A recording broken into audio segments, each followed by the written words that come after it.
my lips. Brand new taxes, starving all the billionaires and neutering their Visa Maxes. Topple Congress off their axis, mobilize the homeless, give them axes, call it praxis. Chop a couple limbs off the legislative branches. We'll show you the difference between air as a human right and guaranteed oxygen access. Octogenarians who barely know what day it is are culling countless citizens while sitting on a dais made of ignorance that was built on the graves of the slaves made to labor for its self-declared significance. And all to build a Congress full of millionaires who make their fortunes insider trading while they shit on all the indigent. So I got a bone to pick with our leaders, and I'll start with the ligaments. Pick right through the muscle, dig the marrow out, and serve it to the unhoused millions living in their minivans or watching their belongings get evicted from their tenement. I have a dream where we breach the walls of Congress and just let them in. And what happens next will survive in only text, cause there won't be any evidence. There will only be that heavy kind of feeling that pervades a space where there has been a reckoning and you can feel its remnants. Let any man who enters seeking power know that those who came before him suffocated on their eminence. That there once was a seal on the wall, but we quartered it and scattered all the pieces that it might prevent its semblance. And so we end the great experiment. We'll take all your billions, leave you 2 coins for the ferryman. Leave you drifting on a Dutchman floating derelict among the wretched seraphim.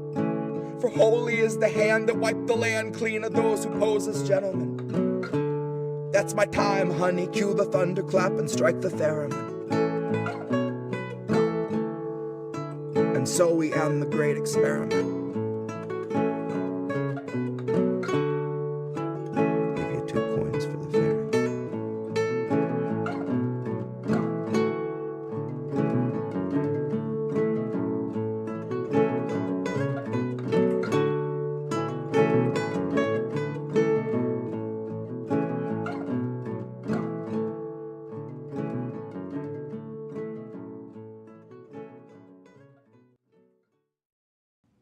I found a $50 in a dresser drawer.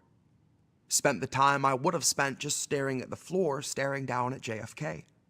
Trying to imagine the immoral sort of irony that makes a nation feign commemoration of a man that it had murdered by the CIA. Trying to envision us if we possessed the healthcare he had talked about in '58. I guess the takeaway is it's a piece of fucking cake to celebrate somebody's bravery once you've assured they're safely in the grave. I bet if Pat Tillman were alive today that he would say the same. And I'm sure we're in for more if they let Julian decay. I bet that they would put him on a quarter. I bet that they would name conference rooms in his honor at the IMF, the New York Times, the FBI, and Citibank. I guess the takeaway is it's a no-risk softball pitch to uplift somebody's image once their image is the one thing that remains. And the worst is when it's coming from a figurehead who's funding every agency that authored the remains, and working with the agency that doctored the remains, the agency that obfuscates the facts and spins a constant storm of shifting blame. I guess the takeaway is that America will sing your praises loud as day to celebrate the fact you and the threat you posed have passed away. Shit, they'll throw you a parade, and business just as usual will live another day. And all of the insurance gods will bathe in all the praise and make donations rain. And all their winged, wicked little lobbyists will blow their horns and light the flames. The ceremony starts, and they, in single column, march up to the weathered onyx arch and sand the marker down that bears your name. So you no longer are and never were until your hideous rebirth within the corporate frame. Until you're back from the dead and then bound for all eternity in propaganda's chains. It's the very ritual that whittled down the legacy of Martin Luther King into a parable on unity for liberals to claim. And once they learned it worked, the world would never be the same. And now it's getting worse. I guess they're dialing in their aim. History is a straight line, but so's a moving train, which is heavily dependent on our infrastructure grade. We are building back better in a nation built on slaves, so you can guess the ultimate direction that our pathway to the future paves. They don't want you living, or they'd offer you a living wage. They don't want you feeding any homeless. It's just best to leave them freezing in the alleyway. They don't want you speaking words of hope unto the hopeless, or they'll do you up like JFK. I found $50 in my dresser, and I spent the rest of my whole day depressed because this constant drop in pressure means that you can catch the bends from simply sitting up in bed awake. It looks like 2022 is really not the year for you to have your lives improved. I guess you'll have to wait. But not to fret, election season's just around the bend. Why don't you go ahead and save the date? So you can throw yourself before the magistrate and beg to have your family saved. You don't know the people you elect to lead you more than what their ad portrays. You can't tell their offerings of saccharin and arsenic from ordinary aspartame. And you can't really comprehend the kind of greed this country feeds upon until you're Jackie O, wearing close to half a brain. And probably the half that would have seen us passing M4A. All to keep the pieces in their places in the never-ending profit game. All to weave a tapestry of ampersands, each allow a claim adjuster room to just dismiss you with a callous hand like fuck you and your meds. Fuck you for requesting a procedure that you need so you can stand. Fuck you and your family and your poor demands. So welcome to the land where we'll assassinate a man and then put him on a $50 stadium or stamp and proclaim ourselves the greatest country ever master planned, killing off its citizens, enriching all its brands.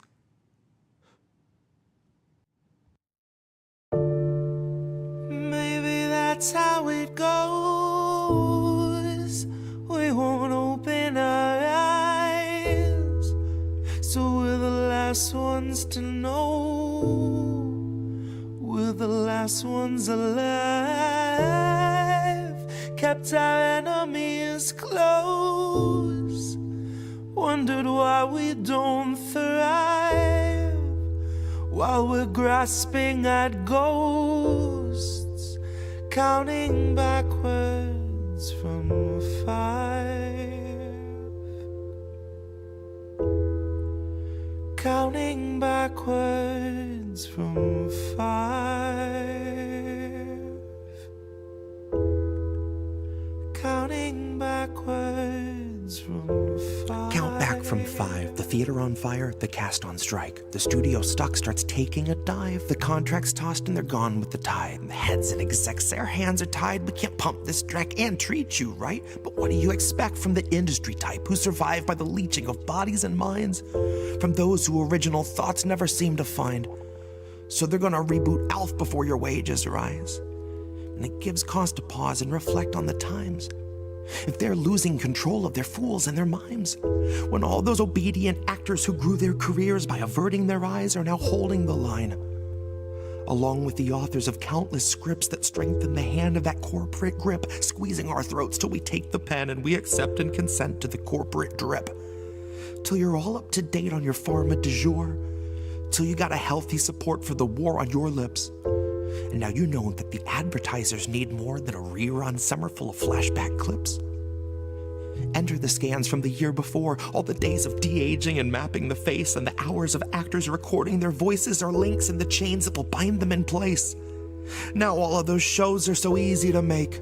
When they got a drone they control that needs no break, it can bend, it can break, and it's cheaply replaced enough up-to-date films all in one take. And those studios bank on us doing our duty, unhinging our jaws and digesting the fakes, because they know that we'll love how synthetic it tastes. Watch as they edit your features without any trace. Not that there's anything you could do anyway. Now watch as they show you a movie you saying shit you would never say. Dystopia boldly accelerates. Maybe you're only a mold, something to fill with a clone, something that Elon would celebrate. Something they own, something they program and code, something that's woefully able to know it's exanimate. Cause it doesn't feel touch over top of the laminate. You will not feel an emotion, but they will not scan and examine it. You and the other consumer contaminants fed on the federal diet of Kiev, Havana, and Tiananmen.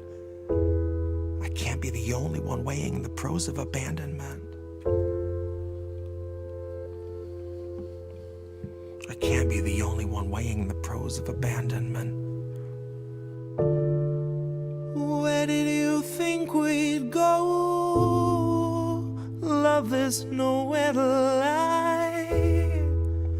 Guess it's not who you know, more it's what you can hide. Like we're chained to the floor, they're streaming us live while we're watching the war, counting backwards from 5. Counting backwards from 5.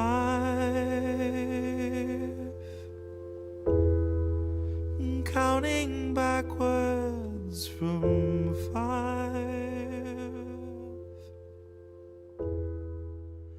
Counting backwards. You don't call, you don't write. How is that not to imply that you think what I'm doing must be right? Think that I'm doing all right, and you don't mind giving up your rights. Don't mind seeing your leaders aligned with the violent right. Don't mind carrying water to pour on the altar where we plan to sacrifice all of your pensions in one of our nameless imperial rights that renders the rioters silent and pries every rhyme by its root in their heads, that quiets the storm by denying them platforms to buy up some time for the task force crafting a law to detain them and mace them if they try to ask for their water and bread. Mind you, the bread looks like moss off a boulder from all of the mold, and the water is rusted and red, as bitter as all of the blood you hear pounding when you try to block out the sounds as you're lying in bed.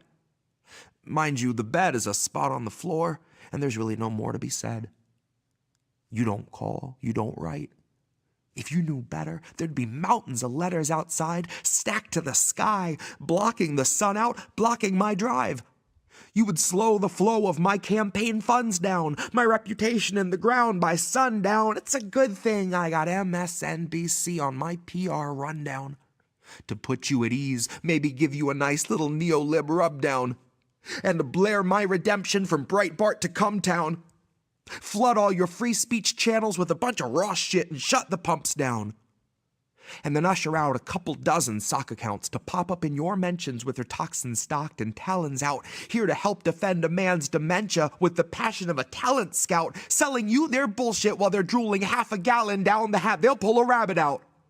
Now verbally they'll strap you down, slap you with a finely crafted soundbite from the squad that you could try to feed your family with, or play back for the officers arriving to evict you in the hopes that they won't snatch you out.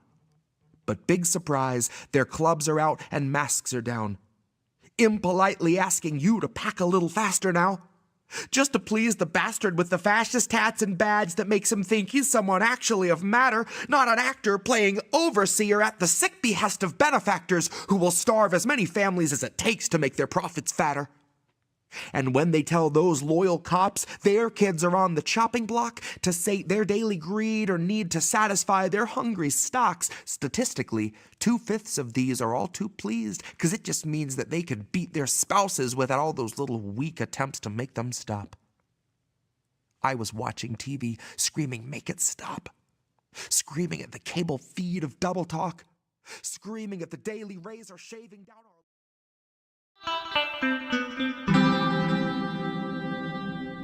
Who are these people? Who are these people? Whoa. Okay, I get that this is a little weird. Yeah. Hi everyone, it's Indy. Reef is indisposed right now. Actually, no, his cable modem blew, and we weren't really sure whether we were going to do the show tonight or kick it over to tomorrow. But figure we got a bunch of people waiting. And I got a whole lot of stories to cover. And if we really wanted to do one, we could literally do another story tomorrow, another show tomorrow. But we also have the Maple Files. I don't know if Himbo's planning on doing that. I don't think so, but we could theoretically. But we're going to do How Do We Miss That tonight? And I'm flying solo. So low that people can't necessarily see me, but you should be able to see me. Hi, everyone. And you should be able to hear me 5x5. I hope. Tell me you can hear me. And yeah, we're going to talk about Colombia. We're going to talk about Mahmoud Khalil, and we're going to get deep into that whole story.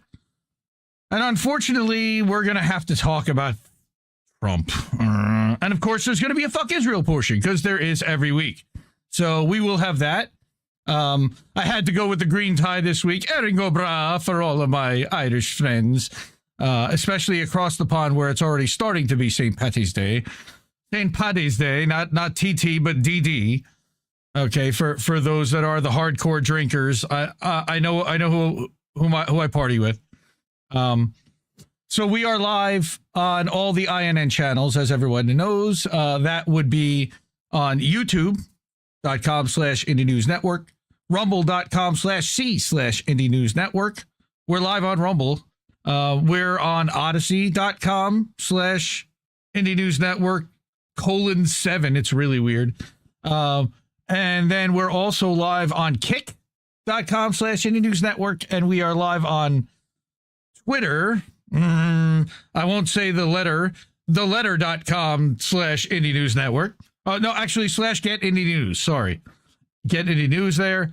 And then where else are we live? We're live in a couple of the places. We're live on youtube.com/IND Left News, where you can actually leave a super chat, but don't.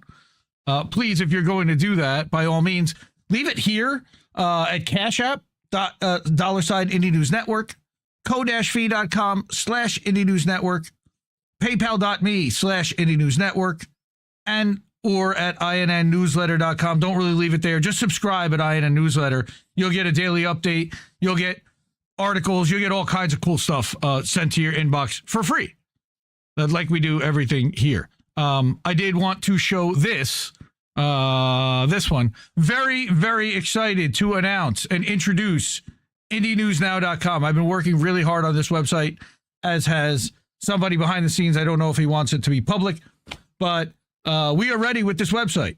So this is the beta launch. It now brings in over 100 feeds from different websites and Substacks, and it continuously loads articles and videos. So that's really cool. But on top of that, there is also a page for, on the right-hand side, and you see that little button there, watch live. You can actually watch this stream right here on no platform, on this platform. We now have our own platform, and it's called Indie News Now. So you can watch it right here. All right. And you can also use this Discord over here on the right-hand side to chat. You click on join the Discord, and people are already chatting in that Discord, and you can see all the YouTube, Rumble, and all the other chats from everywhere else. Cool. I'm very excited about this. IndieNewsNow.com, INDIE newsnow.com. Now, also, there is a way to support the media you want to see. Okay, there's a way to pay via Google Pay, Cash App, Ko-fi, PayPal, you name it. You can also support by picking up some INN merch. And all of that is right here at the page of Keep the News Free. To learn a little bit more about INN, you got this page about the network. Really excited about this. Then we've got bios on everybody. And then all of our different channels like the Ocho. Okay, and then all the different newsletters and podcasts. So much content to grab and find. So very excited about IndieNewsNow.com. So that's the first thing I wanted to announce and introduce to everybody tonight. You can actually watch this show on there. And whenever INN is live, you'll be able to watch it on IndieNewsNow.com. Okay. So like I said, we're going to talk about Mahmoud Khalil. We're going to talk about Trump, unfortunately. We're going to talk about Colombia. And we're going to talk about the things Trump's actually doing. Not what he's talking about, not what he's saying, what's actually happening. But, all right. But before we do that, I want to get to the Colombia stuff. The Colombia stuff is really important. All right. So let's go back to this guy right there. So this is, we showed tweets from Mariam Alwan from Left Voice the other day, last episode, when we were talking about what was happening at Colombia. And she wrote an op-ed in the Colombia Spectator, okay, that says, Mahmoud Khalil is my friend, Colombia targeted him, then the U.S. government abducted him. So I thought it was important, again, to bring the perspective from someone who considered him a friend and who knew him well, what the hell happened here? So, Mariam says, over the past 3 days, Mahmoud Khalil, a recent graduate of the School of International and Public Affairs, has been kidnapped from his university housing and subjected to political imprisonment despite his permanent residency status. His face was used in a mugshot-like social media graphic posted by the White House Twitter account as a means of threatening every quote-unquote terrorist sympathizer, unquote, college student with the same fate. At the same time, his name has been dragged and muddied by several major right-wing outlets. One need only look at the New York Post's recent headline, quote, "Who is Mahmoud Khalil, the Columbia University agitator detained by ICE for deportation," quote unquote. As someone who's known Mahmoud for over a year and a half, let me tell you who he really is. He's a Palestinian, a husband, a father-to-be, a dear friend, and a man abducted by the U.S. government for opposing genocide. But Columbia, too, of course, is complicit in what's happened to him. At around the 1-year anniversary of the onset of the genocide, I wrote a personal piece about the visceral reaction I had to listening to the names and ages of Palestinians in Gaza killed by Israel. The vigil was held for nearly a whole month. As time passed, the group of students sitting under the sun all day often dwindled down to almost exclusively us, Palestinian students. It bothered me that reporters would seemingly flock the minute there was a sensational protest headline, but nobody seemed to pay attention to the pain of Palestinians. Not even Spectator bothered to report on it. I felt compelled to document my feelings when reading out the names of people whose fate I could have easily shared had I not been born in the United States. My writing includes the following excerpts, quote, "It took 30 minutes to read 3 double-sided pages out of a heavy and incomplete stack to feel the weight of each corpse on my tongue. The blood drained from my face when we reached someone with the last name Alwan. My throat tightened and I couldn't look down. I was certain I would see a pool of crimson at my feet." I was sitting next to Mahmoud Khalil. The speakers said his first or last name once, 3, 10 times, and then I lost count. He didn't seem to notice the flood of crimson that I saw staining his white Adidas shoes and dripping down the steps. Then, when he took the microphone, his own name rolled off his tongue and he didn't flinch. Eventually, I stopped reacting to the sound of mine, too. I quickly learned that every recognizable name was common. I heard the name of every Palestinian on the steps multiple times, and then I heard the names of some of their loved ones who really were on that list. Mahmoud never flinches. Now, as his name has been picked from a different kind of list, a deportation list created by Columbia affiliates, we're going to get to that in a second, I wonder if he's still as fearless as he was during that time I knew him. I certainly wouldn't blame him if he weren't. Mahmoud had comforted me during countless panic attacks from those induced by pro-Israel protesters aggressively yelling that we were terrorists, to those caused by the increasingly normalized scenes of police violence on our campus. He always made me feel safer when I spotted his smiling face amid a sea of masks and keffiyehs. The comfort of his crinkling eyes inspired me to rip off my own mask in front of a crowd of students at the Sundial in November of 2023. Wow. If I had to describe his demeanor in simple terms, it would be that of a teddy bear. In fact, I imagine him laughing while reading this characterization.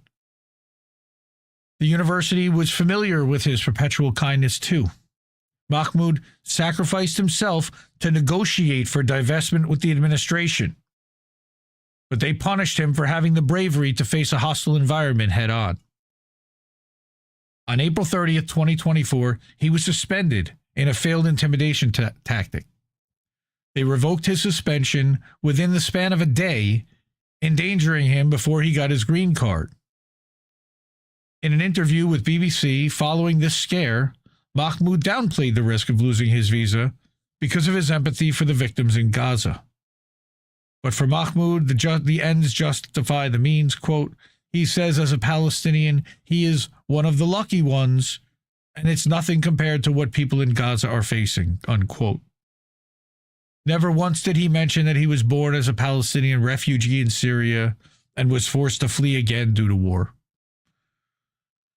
Like all my friends, Mahmoud would always remind me to take care of myself and to stop inundating myself with updates about the atrocities in Gaza. Man, we should all listen to that. Never did I think that I would one day have to scour the news about him instead. When I Google his name, I see myself standing to the left of him at a press conference. That day, the day of that conference, we joked about how my hot pink basketball shorts matched his light pink shirt by accident. I looked through my camera roll, finding old videos of a birthday cake in his living room and a dance circle that he led, as per usual, at a Maison Francaise event. The world doesn't have our selfies behind the scenes of media circuses. All that the public has is a distorted image of him, blurred by the lens of anti-Palestinian racism coming from two strongholds of increasingly authoritarian tendencies, Columbia University and the White House. Whenever anything traumatizing happened to the Palestinian community on campus, my first impulse has been to write op-eds, unfinished drafts of op-eds, and frequent impassioned emails to the administration. It feels futile to write now, and as I sit and worry about the whereabouts of and safety of my friend, but all I have are my words, and words I've come to learn are powerful. Yes, they are. After all, words prompted the federal government to target Mahmoud for standing against the genocide of his people. The university has yet to condemn the fact that the U.S. government is actively attempting to deprive Mahmoud's future child from meeting their extraordinary father. But, of course, this is the same institution that has yet to explicitly condemn a single act of violence or discrimination against Palestinians since October 7, 2023. With this context in mind, the sudden campaign against Mahmoud is not nearly as unprecedented as it seems.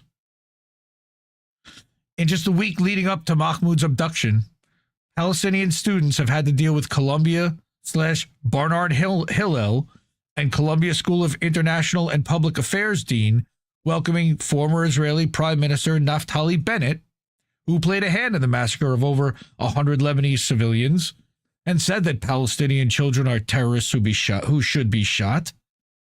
We've had to deal with leaked messages from the very Columbia affiliates who claim to need protesters like Mahmoud deported in order to feel safe, saying, quote, the powers that be need to squash them like roaches. Ignoring roaches in one's house is possible, but who wants to live that way, unquote. We've had to deal with fresh trauma from a potentially fabricated bomb threat, likely potentially fabricated bomb threat, and police brutality on our campus. And now we're dealing with the unimaginable, an invaluable member of our community ripped away after a systematic pro-deportation doxing campaign. On March 7th, the day before Mahmoud was taken, I wrote on my private Instagram story, quote, Zionists are priming to manufacture consent to the targeting of Mahmoud, unquote, because of how much canary mission, an illegitimate doxing database that has become anti-Palestinian hit list, and other faculty, student, and alumni-based doxing accounts were posting about him. There were at least 12 separate coordinated posts from business school assistant professor Shai Davidai and Victor Muslin, SEAS 82, who are associated with the Columbia-specific hit list of, quote, documenting Jew hatred. And again, we're going to get to that in a little bit too. Affiliated with Beitar USA, who we've talked about with Gen X Girl, 1994. In these repeated calls for Mahmoud's deportation, the posters tagged Secretary of State Marco Rubio, who, according to an ex-post, I can't stand saying that, an ex-post by Arkansas Senator Tom Cotton, later personally signed off on revoking Mahmoud's green card for allegedly threatening American foreign policy interests. It's insane. These same Columbia faculty members began priming the public to associate the name Mahmoud Khalil with agitator, foreign, and pro-Hamas, quote-unquote, the exact same terminology used in President Trump's Monday statement. Go figure. While writing this op-ed, I found out that this flood of online harassment directly caused Mahmoud to have an instinctual feeling of being in imminent danger. He emailed University President Katrina Armstrong for help after public safety singled him out to remove him from campus on March 6th. She, of course, ignored his final plea, quote, if I'm unwelcome on Columbia campus, please let me know through the right channels, unquote. Columbia never once stood up for us, the very students it chose to admit, and who once dreamed of coming here. It never sanctioned Shy David I beyond a suspension from the Morningside campus, despite his daily and systematic maligning of pro-Palestinian students since October 2023. Disgusting. Or anyone else for that matter. Instead, they doubled down on slandering the fight for our people to live as anti-Semitic, as if Palestinians aren't Semites. The administration put Mahmoud under threat by withholding his transcript in an office institutional equity investigation without individualized evidence, of course, paving the way for his targeting by the federal government. On March 10th, The Forward, which is a Jewish newspaper, reported that Ross Glick, the former executive director of Beitar, a group that threatens and openly commits violence against Palestinians in the United States, fed Mahmoud's name directly to the government, with Glick claiming that Columbia's Board of Trustees did the same. The guise of quote-unquote combating anti-Semitism on college campuses has revealed itself to be the oil in the gears of harming and expelling Palestinians of systemic bigotry. Disingenuously feeling unsafe due to protests while paradoxically showing up to all of them in order to record and harass protesters is endangering racist fascism. Engendering racist fascism. The battle over the narrative of Zionism in the United States has now officially reached a breaking point for our own constitutional rights. Right-wing news outlets have already contributed to smearing Mahmoud with anti-Palestinian racism, no surprise, citing the fact that he worked for the United Nations and that he's been seen, quote, taking part in dance circles, unquote, interviewing completely in Arabic, those foreigners, or, quote, draped in a keffiyeh headscarf. Snowflakes. This symbol of Palestinian identity is regularly defiled by Zionist students and faculty. Meanwhile, these same pro-Israel affiliates amplify doxing databases that are proudly taking credit for dictating Mahmoud's fate with their lies, and even filing affidavits against him in court. In the meantime, they're already beginning to seek out new targets. Manufacturing consent to genocide has officially led to manufacturing consent to violence against dissenting students. When we normalize daily scenes of indiscriminate bombardment in Gaza, we also inherently normalize the sight of dozens of militarized riot cops in our learning environment. When we normalize the scenes of forced displacement and administrative detention in the West Bank, we likewise normalized the indefinite abduction of legal permanent residents on the basis of Palestinian identity and political opinion. The one person who could calm me down at the height of this stress is Mahmoud himself. But he is all the way in a notoriously abusive immigration and customs enforcement facility in Louisiana, alone. I can only imagine what he's experiencing in prolonged federal confinement right now. As Columbia students who know and love Mahmoud, it's our duty to ensure that his suffering is not in vain.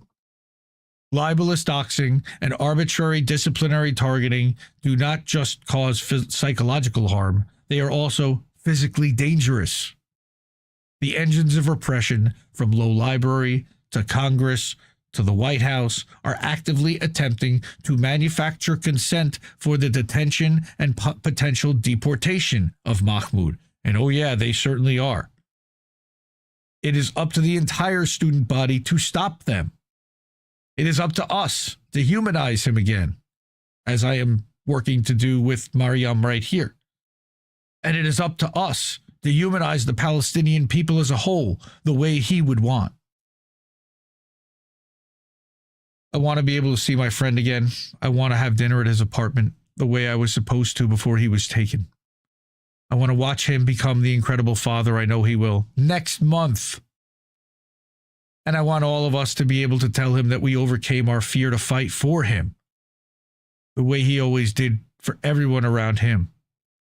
When he comes back, he needs to know, in trying to tear him down, Colombia and the U.S. government have only made him a historic legend in the struggle not only for Palestinian rights, but the rights of us all.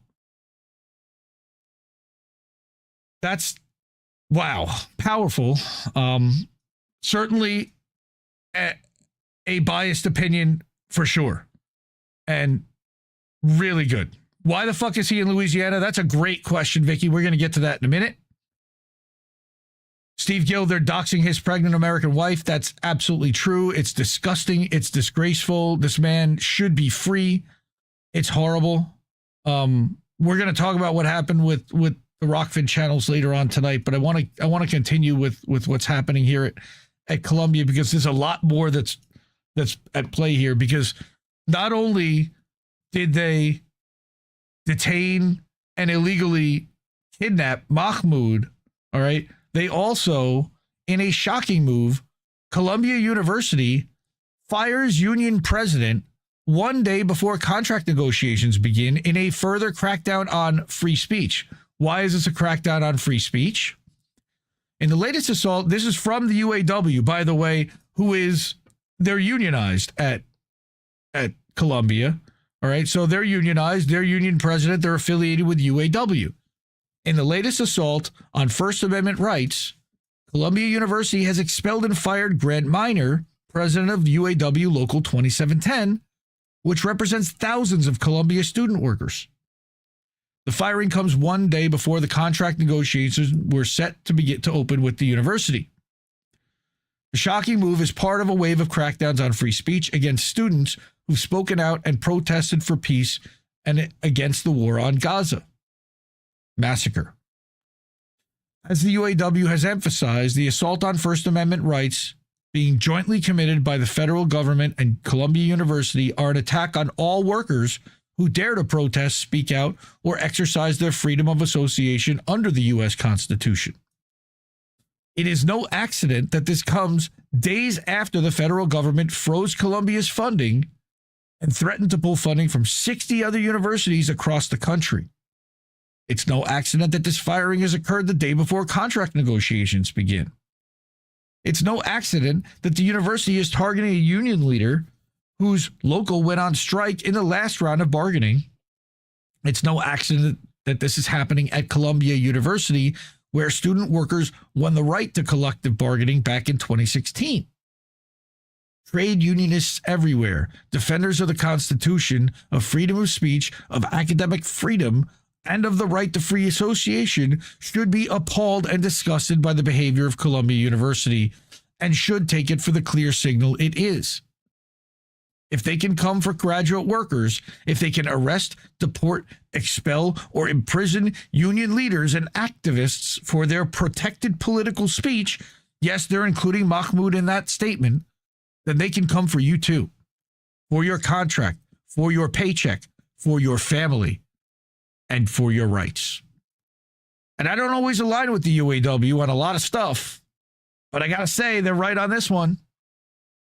There's a lot of people I don't align with that have this one right, okay, in a lot of cases. All right, this is draconian. This is authoritarian. This is like Kafkaesque. And then I lean towards Mondo Weiss. I always lean towards Indie Media Award honoree Mondo Weiss for what's going on in Palestine and what's going on with the U.S. government and Israel's assault on Palestinian livelihood and on equality for Palestinians. And just I mean, they say Israel has the right to exist. Well, Palestinians have the right to exist. And no country, by the way, has the right to exist. No country. Not England, not France, not Russia, not anyone. No country has the right to exist. People have the right to exist.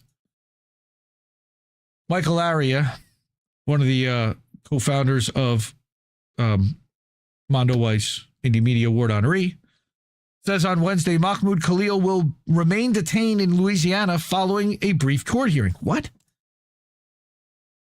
In a hearing in New York City on Wednesday, Mahmoud Khalil's attorney said they have not been allowed to have contact with him since his detention.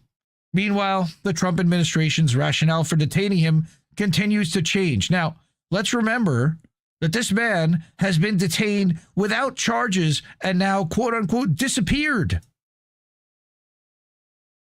I thought they didn't do that here. Mahmoud Khalil will continue to be detained at an ICE facility in Louisiana following a brief hearing in New York City on Wednesday morning. In response to a habeas corpus petition and a request, thanks Obama, and a request to have him transferred back to New York where he was arrested, federal judge Jesse Furman called for more briefs from Khalil's lawyers and the U.S. government, because of course they did.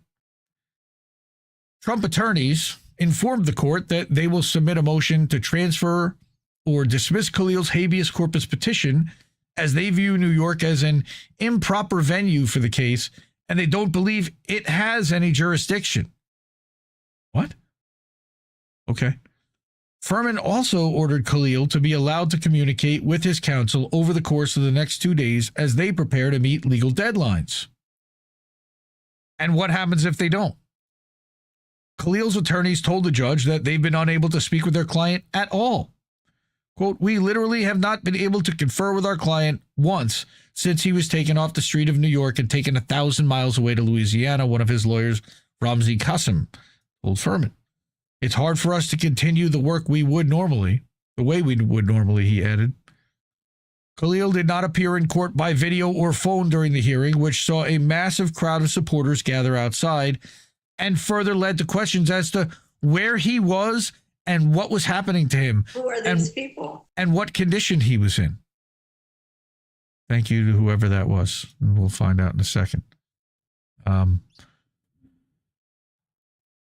Sheza Abushi Dalal, who's another one of Khalil's attorneys, read a statement from Khalil's pregnant wife. Quote, "My husband was kidnapped from our home, and it's shameful that the United States government continues to hold him because he stood for the rights and lives of his people," it read. Quote, "I demand his immediate release and return to our family. His disappearance has devastated our lives, naturally." Last week, the DHS detained Khalil over his participation in the Gaza solidarity protests at Columbia University's campus last spring.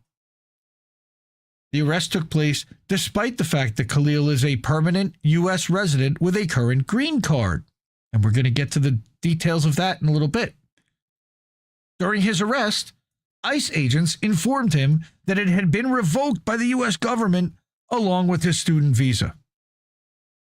The Trump administration celebrated Khalil's detention across social media.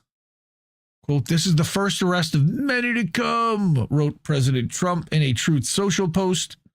Quote, "We know there are more students at Columbia and other universities across the country who have engaged in pro-terrorist, anti-Semitic, anti-American activity, and the Trump administration will not tolerate it.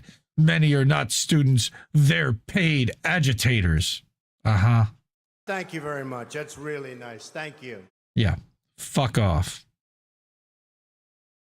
On Monday, Judge Furman temporarily blocked Khalil from being deported and ordered him to remain in the U.S. in order to, quote, "preserve the judge's jurisdiction," unquote.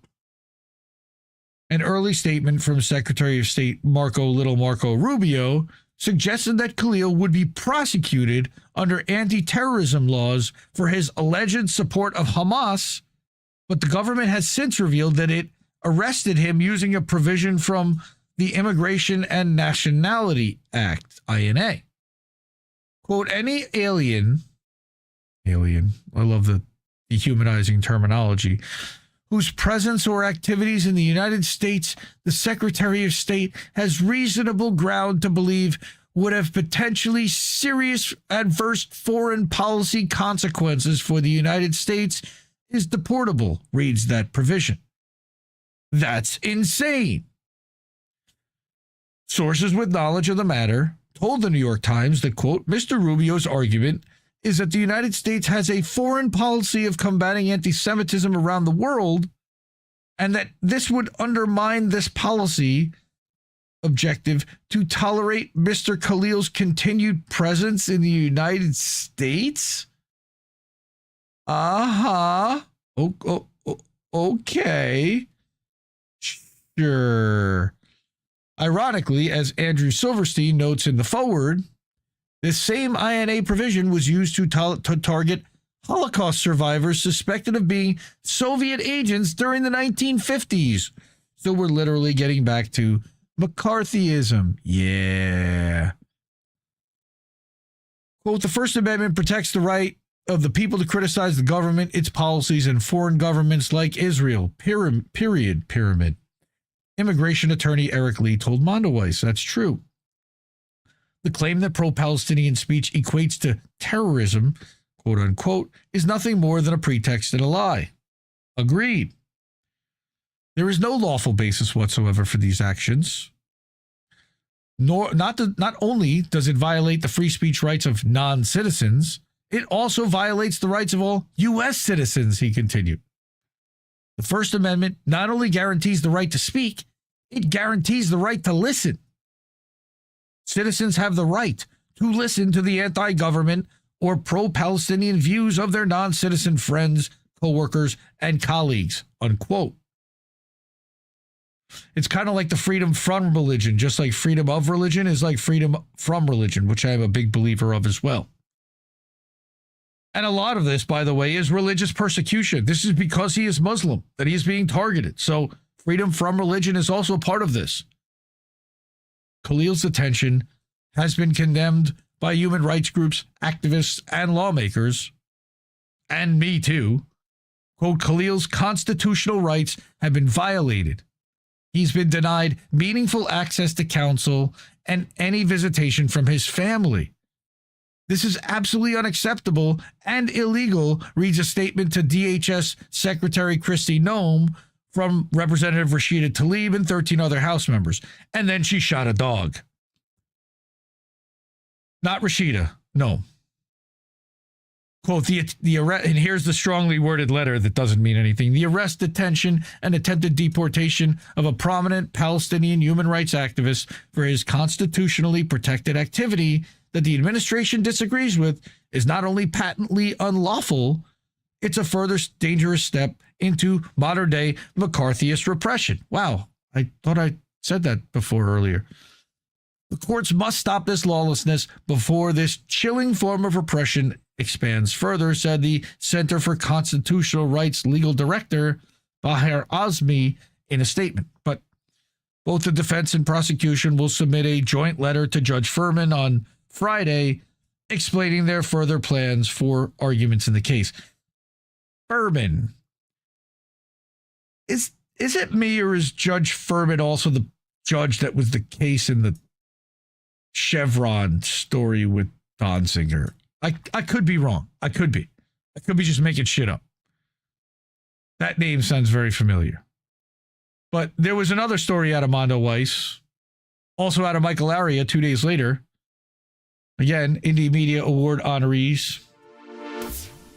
Best of the best. Check out indiemediaawards.substack.com for a list of all the best outlets, writers, journalists, live streamers, podcasters, video creators, independent, that there are. Now, Colombia has decided that it wants to expel student protesters. It's fired its union president amid ICE raids. So I think we mentioned ICE raids, but we're going to get a little bit deeper into that here. Columbia University issued suspensions, expulsions, and temporary degree revocations to students connected to the April 2024 occupation of Hamilton Hall, aka Hinds Hall, as ICE agents reportedly arrested a second Palestinian Columbia student on Friday. So, this is, of course, the front of Columbia University, ground zero right now for the free speech movement in the United States. On Thursday, Columbia University issued suspensions, expulsions, and temporary degree revocations, but no refunds on their tuition, of course, because they're temporary degree revocations. That's how they do this. It could be permanent, but they'll just say it's temporary and hold on to the money. To a number of students connected to the April 2024 occupation of the school's Hamilton Hall, which again was renamed Hinds Hall. The announcement from the University Judicial Board came on the same day as a campus ICE raid, with DHS agents executing search warrants on 2 Columbia University residences. Yeah, that's cool. Quote, I'm writing heartbroken to inform you that we had federal agents from the DHS in 2 university residences tonight, Interim President Dr. Katrina Armstrong told students and staff in an email. And I actually have a copy of that email here. On Friday, DHS officials said that they had announced another student protester who had allegedly overstayed her visa. She was identified as Leka Cordia, a Palestinian from the occupied West Bank. Quote, again, Christy Nome, right before she shot another dog, it's a privilege to be granted a visa to live and study in the United States of America. When you advocate for violence and terrorism, that privilege should be revoked, and you should not be in this country. Except she never advocated for violence or terrorism. That's just made up bullshit that you can't prove. And tweets don't count. Additionally, the school expelled and fined Grant Minor, as we mentioned before, president of the UAW Local 2710. Less than a week ago, Columbia graduate Mahmoud Khalil was arrested by ICE agents for his involvement in last spring's Gaza protests. He is currently being detained in Louisiana, while Trump administration attempts to deport him in what legal advocates say is an egregious violation of the First Amendment. Just days before the arrest, Columbia published a new protocol reversing the school's previous status as a sanctuary campus status, allowing ICE access to the school without a warrant in some circumstances. How convenient. Khalil and 7 other Columbia students are now suing the university, Mahmoud Khalil, to block the school from handing over private disciplinary records to Congress. Crazy. So here we go with a Trump crackdown. Khalil's arrest and the arrival of ICE agents on college campuses is part of the Trump administration's federal crackdown on the U.S.-Palestine movement. And he said he was going to do this while he was running, so this is no surprise. All right? He said, one thing I do is any student that protests, I throw them out of the country. You know, there are a lot of foreign students. As soon as they hear that, they're going to behave, he told a group of pro-Israel donors on the presidential campaign trail, like I said. Shortly after arriving at the White House, Trump issued several executive orders aimed at stifling protest on campus, including one that seeks to cancel the visas of foreign students who participated in them. Quote, to all resident aliens, like we said, is just disgusting, dehumanizing language, who joined in the pro-jihadist protests, which is insane also. We put you on notice. Come 2025, we will find you and we will deport you, said Trump in a fact sheet released alongside the executive order. Quote, I will also quickly cancel the student visas of Hamas sympathizers on college campuses, which have been infested with radicalism like never before. Because anybody that wants Israel to stop murdering children and dropping bombs indiscriminately on innocent people in Gaza and the West Bank are now considered Hamas sympathizers, according to Trump. This is a serious problem because every single person watching this is now included in that description, I would guess. And if not, fuck off. Because you suck Israel's dick, so fuck off. Axios, no fan of theirs, has reported that the State Department will use AI as a tool to revoke the visas of foreign students who appear quote-unquote pro-Hamas. Yeah, I can't see that persecuting people at all. Can you? Last week, scholar Helia Dugades was placed on administrative leave by Yale Law School after an AI-generated article falsely accused her of being a quote-unquote terrorist over her connections to Palestine groups. And again, we've reported on this as far back as a year ago, where Google Gemini was smearing Matt Taibbi and making up fake articles about things that he had not written, but attributed that to him, controversies that he had not caused, that attributed that to him, disgusting smears that there's no way to refute because nobody's contesting the AI. Grok is doing the same stuff, by the way. They're running cover for a guy by the name of Alexander Muse, who is the CTO of the O'Keefe Media Group, OMG. So we know that James O'Keefe is an op. Let me go back to a single. James O'Keefe is a scumbag political quote-unquote gotcha op, okay, that got thrown out of his original organization, started a new one because he's a piece of shit, has been sued multiple times, and has no journalistic integrity whatsoever. He's paid people to set up scenarios that made it look like a certain organization did a certain thing, then came out with a big scandal only to have it unravel later on. Kind of like what Israel does over and over again. So maybe they're using his playbook or he's using theirs, or they're all in friendly cahoots. Let's just say that. So what a surprise. They're using the same kind of tactics. All right. But like we said, Thursday also saw the Trump administration send a letter to Columbia detailing a series of steps that the university could take in order to reverse the government's recent cancellation of roughly $400 million in federal funds, which they don't need anyway because they've got multi-billion-dollar endowments. They're Ivy League. The demands included a mask ban, which is crazy, action on anti-Zionist discrimination, which is also crazy because that is a horrible ideology, and the suspension of the students involved in the Hamilton Hall occupation. Quote, "We expect your immediate compliance," read the letter. That's not authoritarian or anything. After Khalil's arrest, Columbia's journalism school dean Jelani Cobb reportedly told a group of students to refrain from posting about the Middle East on their social media page. When a Palestinian student questioned the school acquiescing to Trump, Cobb told them, quote, "Nobody can protect you. These are dangerous times. If you were accepted to Columbia University, don't come here," tweeted a student. "This school will ruin your life for a McChicken and a nice tweet from Donald Trump," unquote.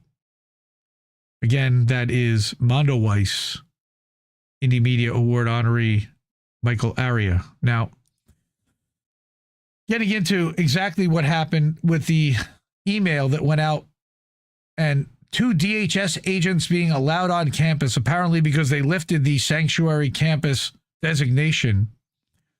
Our friend Gen X Girl 1994 states here, the administration at Columbia needs to be fired along with the Board of Trustees. If you are a Zionist, you have no business leading anything in America. You have proven for 18 months that you're foreign agents of Israel and you work to attack the Constitution. So here's the email from the Columbia admin. DHS agents were in 2 university residences tonight with 2 warrants. And here actually literally is the email. And some of it's actually covered up. Sorry about that. And we don't have to read the whole thing. It's long and drawn out, but they're literally making like support and counseling available if you've been traumatized by even knowing that there were DHS agents on campus. Of course, that's for the Zionist students, not for the pro-Palestinian students that are actually going to be traumatized by all of this because we live in dystopian hell. All right. How soon until a Star of David patch on your sleeve or over your door signifies you're loyal to the regime? I'm exaggerating, but is it really that unlikely? No. Unfortunately, no. And finally, Alan McLeod. More people should know that this is happening. With regard to Mahmoud Khalil, pro-Israel group says it has a quote-unquote deportation list and has sent thousands of names to Trump officials for deportation. And again, we mentioned Ross Glick and Beitar US.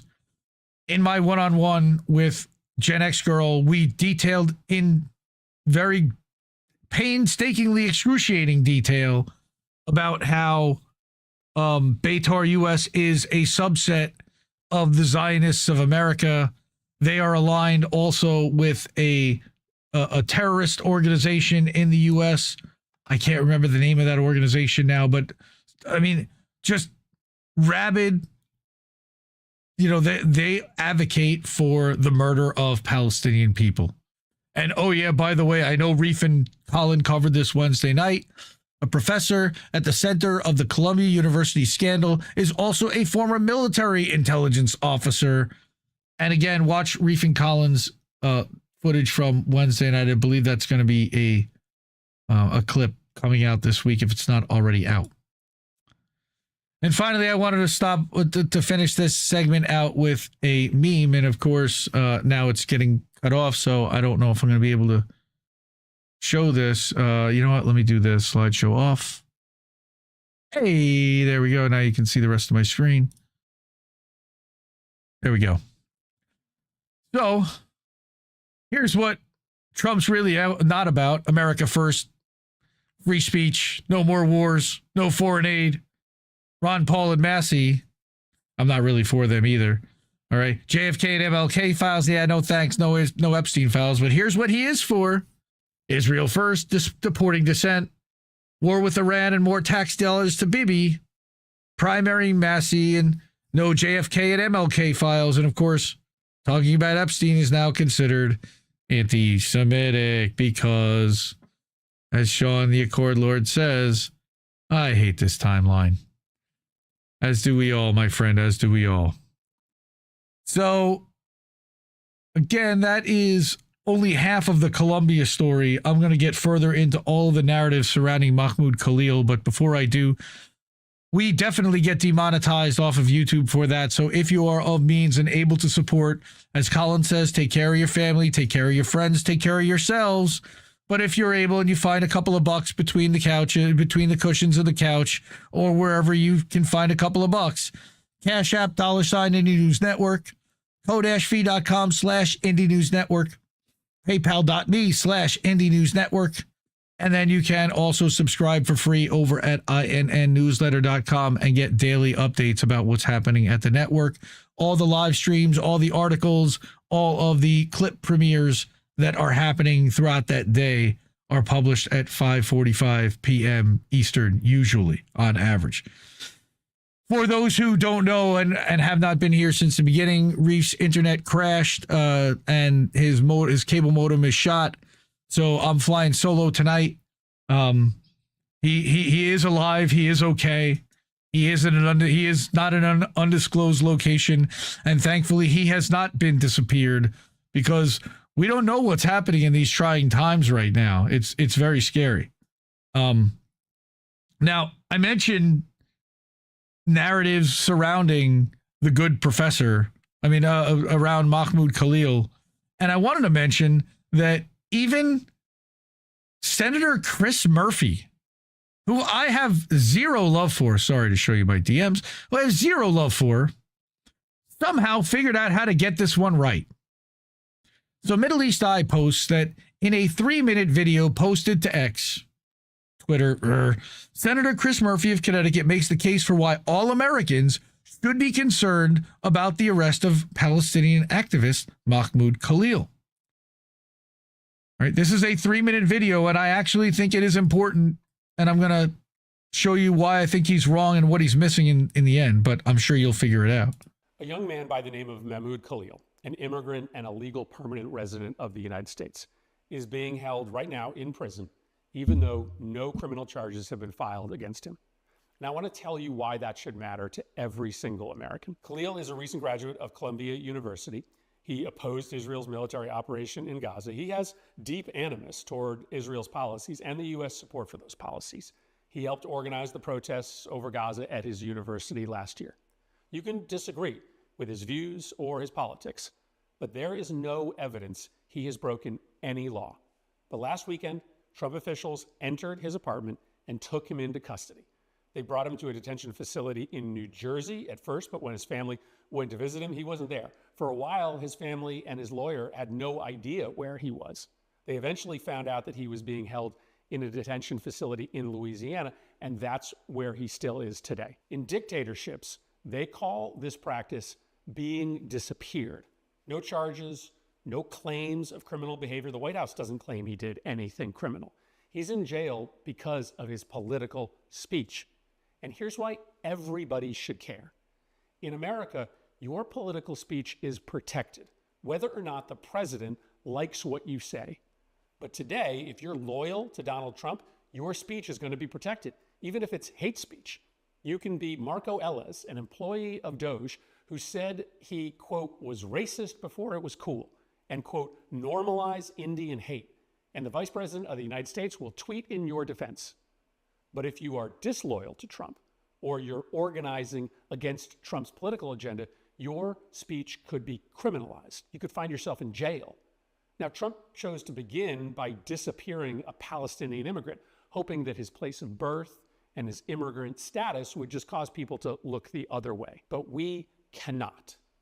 Because once it becomes normal for the regime to disappear people simply for protest against the regime's policies, once a citizen or a resident of America can be locked away with no charges against them simply because they protested, there is no going back for America. Even if you're a hardened Trump supporter, this practice should cross the line for you. Even if you disagree with Khalil's views, this practice should cross the line for you. This has nothing to do with supporting Trump. This is about supporting an American value, maybe the most important American value, protecting free speech, even if it's speech you disagree with. If our new reality is that a president can disappear an opposition protester with no charges filed against them, we are not America any longer. Today it's Mahmoud Khalil. Tomorrow it's me or you. Sadly, he ain't wrong. Now, like I said, he's almost there. It's not criticism of Trump that got Mahmoud disappeared, asshole. And this is why I'm mad, and this is why I brought this. Okay, why be disingenuous like that? We know why, because of his funders. It was his criticism of Israel. Trump is doing this on behalf of Israel, Chris, Senator. Plenty of people have criticized him before for years. This is because of Beitar US and Israel. Murphy won't say it because he knows what'll happen if he does. He'll be primaried. The Democratic Party will spend ungodly amounts of money to defeat him, and Israel will spend whatever it takes to defeat him in his next primary and make sure that he is no longer the senator from Connecticut. That is how powerful that these organizations are. That is how powerful the Zionist lobby is in the United States. And I hate to say it, and I hate saying it, but we are an occupied government. When 3/4 of our government has to check with their AIPAC handler before they can vote on a bill, that is occupied. So not only are they occupying Gaza and the West Bank, they are occupying the United States Congress and the the White House as well. And the DOGE department, of course, because they occupy this platform that I'm showing you right here. Now, I'm going to rely on another couple of Indie Media Award honorees, so we're going to double it up here. Mint Press News, you know them, top outlet. Okay. Robert Inlakesh, 2024 honoree for one of the top journalists. And thank you in the words of the immortal Misty Winston, as Sean says. We're fucked. Okay. So The case against Mahmoud Khalil, How the Israel Lobby Fueled a Campus Crackdown by Robert Inlakesh. Like I said, the detention of Mahmoud Khalil, a prominent Palestinian activist involved in organizing at Columbia University, is the result of more than a year of pro-Israeli think tank propaganda and lobbying efforts to tie students to Hamas and erode free speech protections in the United States. Since the first anti-war encampment at Columbia University last April, and let's not forget that that's where it started, a network of pro-Israel organizations, including lobby groups, think tanks, and private security firms, has worked to dismantle the student protest movement.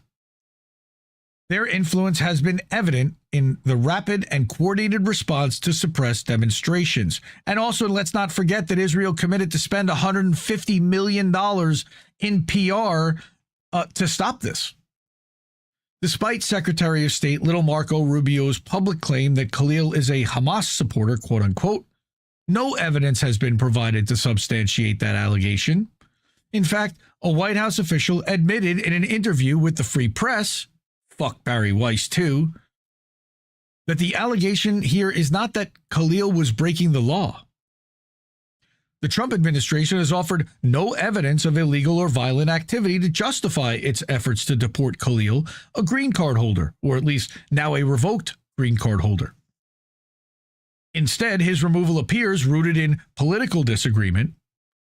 Washington has made clear that any speech critical of Israel can be labeled as pro-Hamas and anti-Semitic without the need to substantiate such claims, which again is fucking insane. This absence of evidence has been a defining characteristic of the broader campaign, driven by the Israel lobby to curtail the First Amendment rights on college campuses.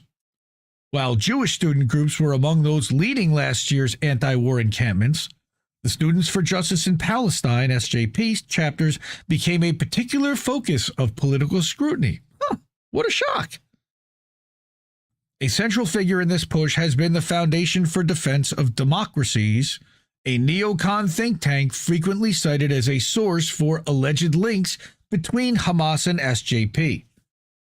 The FDD's argument hinges on the claim that the American Muslims for Palestine, or AMP, a major supporter of SJP chapters, has ties to individuals formerly associated with charities shuttered for allegedly financing terrorism. In one such case, the Holy Land Foundation resulted in convictions that have since been widely criticized as politically motivated. Go figure. This is what they've been doing. The FDD first presented its claims publicly in 2016, but they failed to gain traction mainly due to a lack of substantive proof. Again, no surprise. Among his chief concerns was that AMP does not have to file an IRS 990 form that would make its finances more transparent. That critique is striking given that the Quincy Institute recently revealed that the FDD itself operates with, quote, dark money funding and holds a 0 transparency rating. Pot calling kettle black, baby? Yeah. You know, it's okay for them to not have transparency, but AMP certainly needs to have transparency. Well, because they're pro-Muslim, of course. In May of 2024, the Washington-backed Atlantic Council, and we know how neocon they are, suggested in an article that Iran was involved in the student protest movement. Insane. Corporate media quickly picked up on that claim and attempted to build a case around it, because of course they did. Narratives, folks. Yet despite the steady stream of coverage, easy for me to say, none of the reports were able to muster any real evidence to back up their accusation.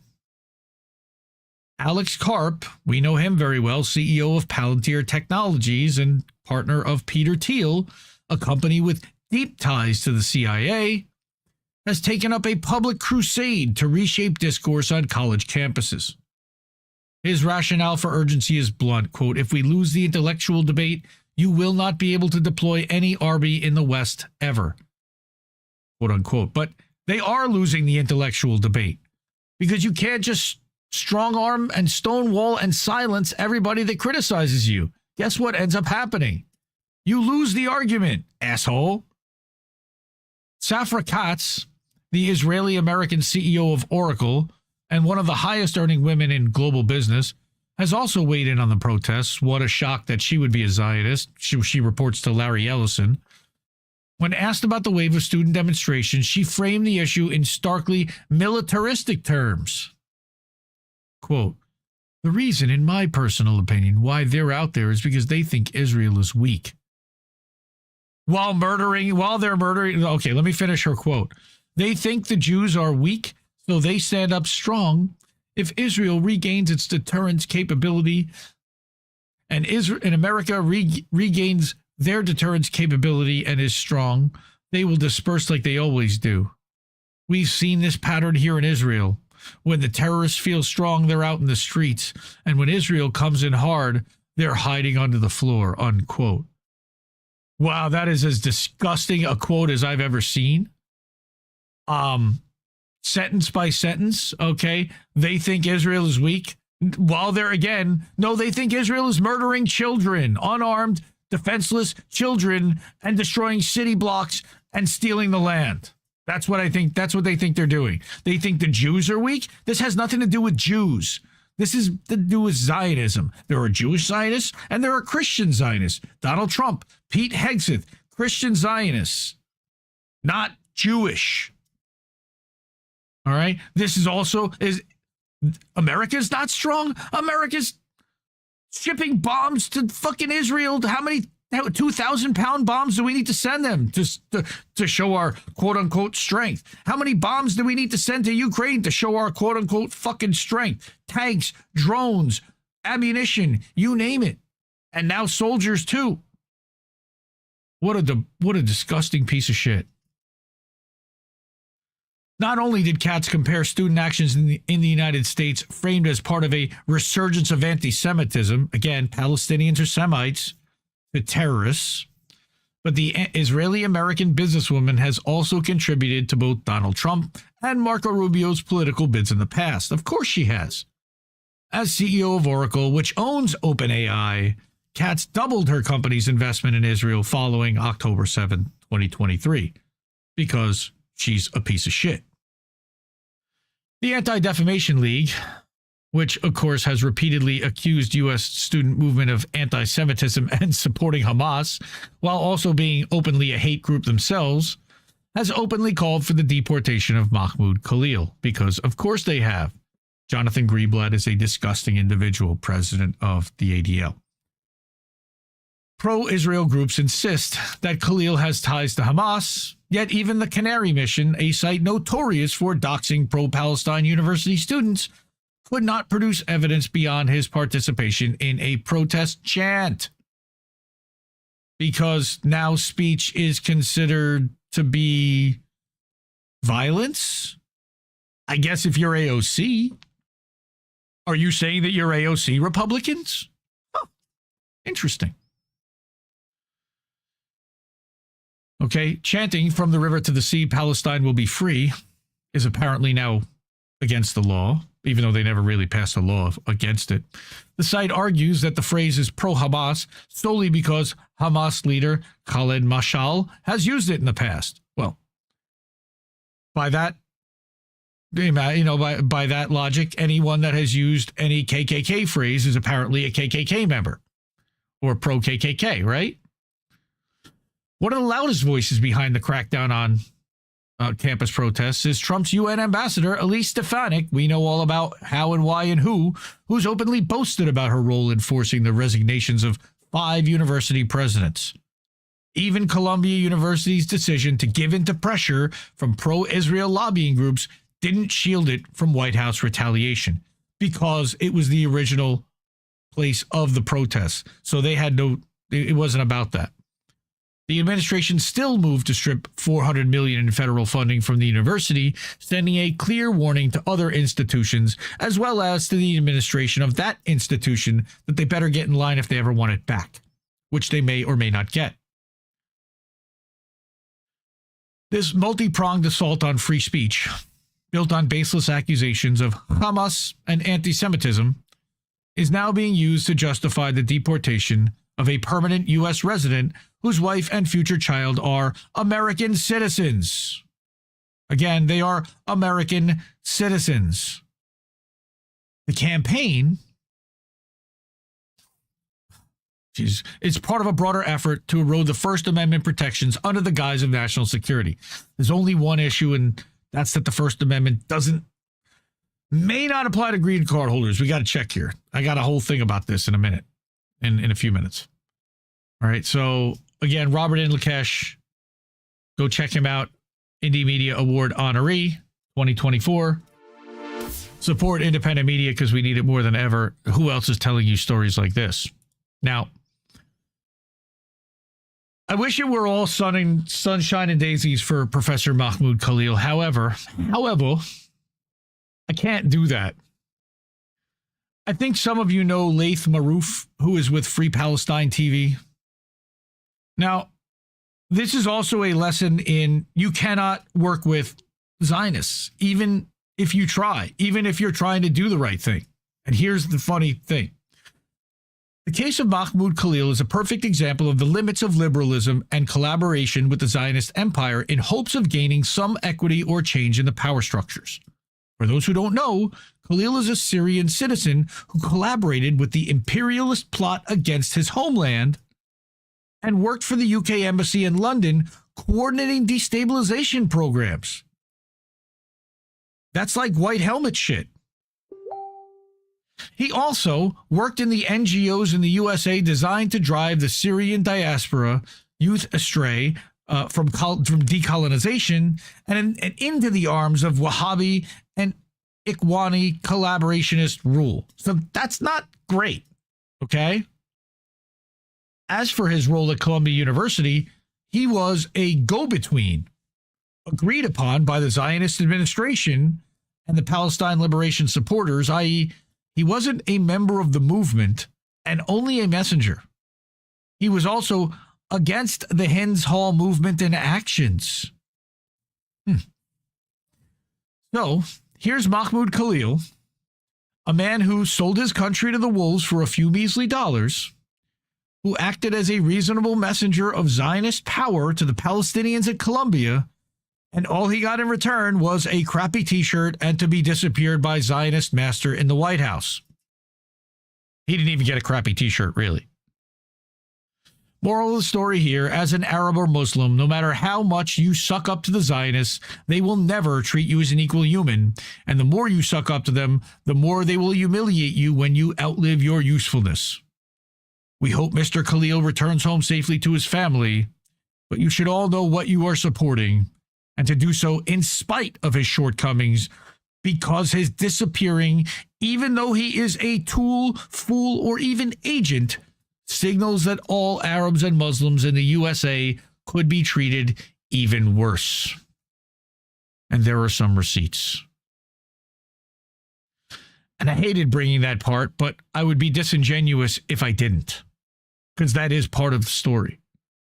And it's helping people form certain angles and narratives about him. And you cannot, lionize him necessarily. All right? You have to speak the truth and say the whole thing and all of it. Now, we're going to have a little bit of levity.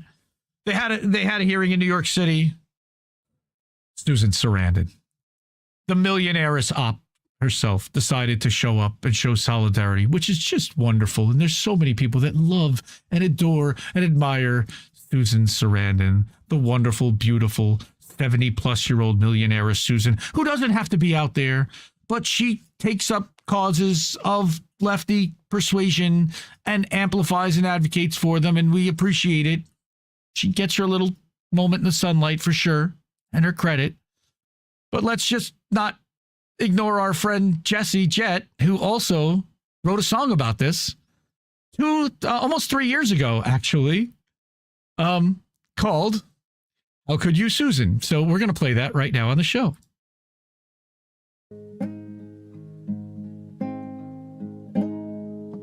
I remember while the golden age, 2015, and feeling like the world would be okay. Until Susan came along, and just to suit her selfish needs, she went and tanked the Hillary campaign. So you can go thank Susan for those nightmare years of Trump. You can thank her when he wins in 24. And if I had the chance, I'd ask why she won't cancel debt, or why she made inflation simply soar. I'd say, how could you, Susan, throw us to the wolves? Why'd you let those wildfires burn? Why'd you make Joe Biden take back every single promise he made back when he still had votes to earn? How could you condemn us to a ruling fascist hand? And how much did they pay you for your part in Putin's plan? How could you destroy us with such reckless, cold abandon, missurrendering? How could you?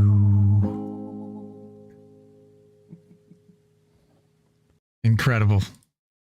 That's the one and only Jetsy Jett, folks. Catch him on American Tradition every other Tuesday night on INN and on Friday nights on The Clip Show. Amazingly, he wrote that, like I said, almost 3 years ago. He predicted Joe Biden losing and, of course, Donald Trump winning in 2024. Why? And then he's supposed to shake his head for 30 seconds and tisk on the album version, but it hasn't made it to an album yet. Maybe it will make it to clandestine radio. Like I said, I wanted to mention something about green cards here. And so I'm going to lean on another Indie Media Award honoree for that, and that is Consortium News, who I adore. So this was from somebody I'm not familiar with, Gabriel Chin from The Conversation. They reposted this. Okay, and they said that green card holders' rights. As a pro-Palestine protest leader, Mahmoud Khalil faces deportation. Okay, and here's this professor listing 3 major differences between the rights of citizens and lawful permanent residents. Okay, so again, I thought this was very important to bring because we want to look at the actual law and what's going to happen here and not be surprised. So, Gabriel Chin writes, Secretary of State Marco Rubio has said that the government will deport lawful permanent residents who support Hamas and came to the U.S. as students with an intent to rile up all kinds of anti-Jewish student anti-Semitic activities, referring to the Palestinian rights protests at universities in 2024. Here's further Rubio quote, and if you end up having a green card, not citizenship, but a green card, as a result of that visa while you're here and those activities, we're going to kick you out. It's as simple as that. This is not about free speech. This is not about people that don't have a right to be in the United States to begin. This is about people who don't have a right to be in the United States to begin with, Rubio said on March 12th. That policy has now ensnared Mahmoud Khalil, a recent graduate of Columbia University and a leader in the Palestinian rights protest movement at school. Khalil, a Palestinian who was born in Syria, faces deportation after he was arrested on March 8th in New York City. The Department of Homeland Security said that the Secretary of State had determined Khalil's presence or activities in the country posed, quote, serious adverse foreign policy consequences for the United States. I don't know how they intend on proving that.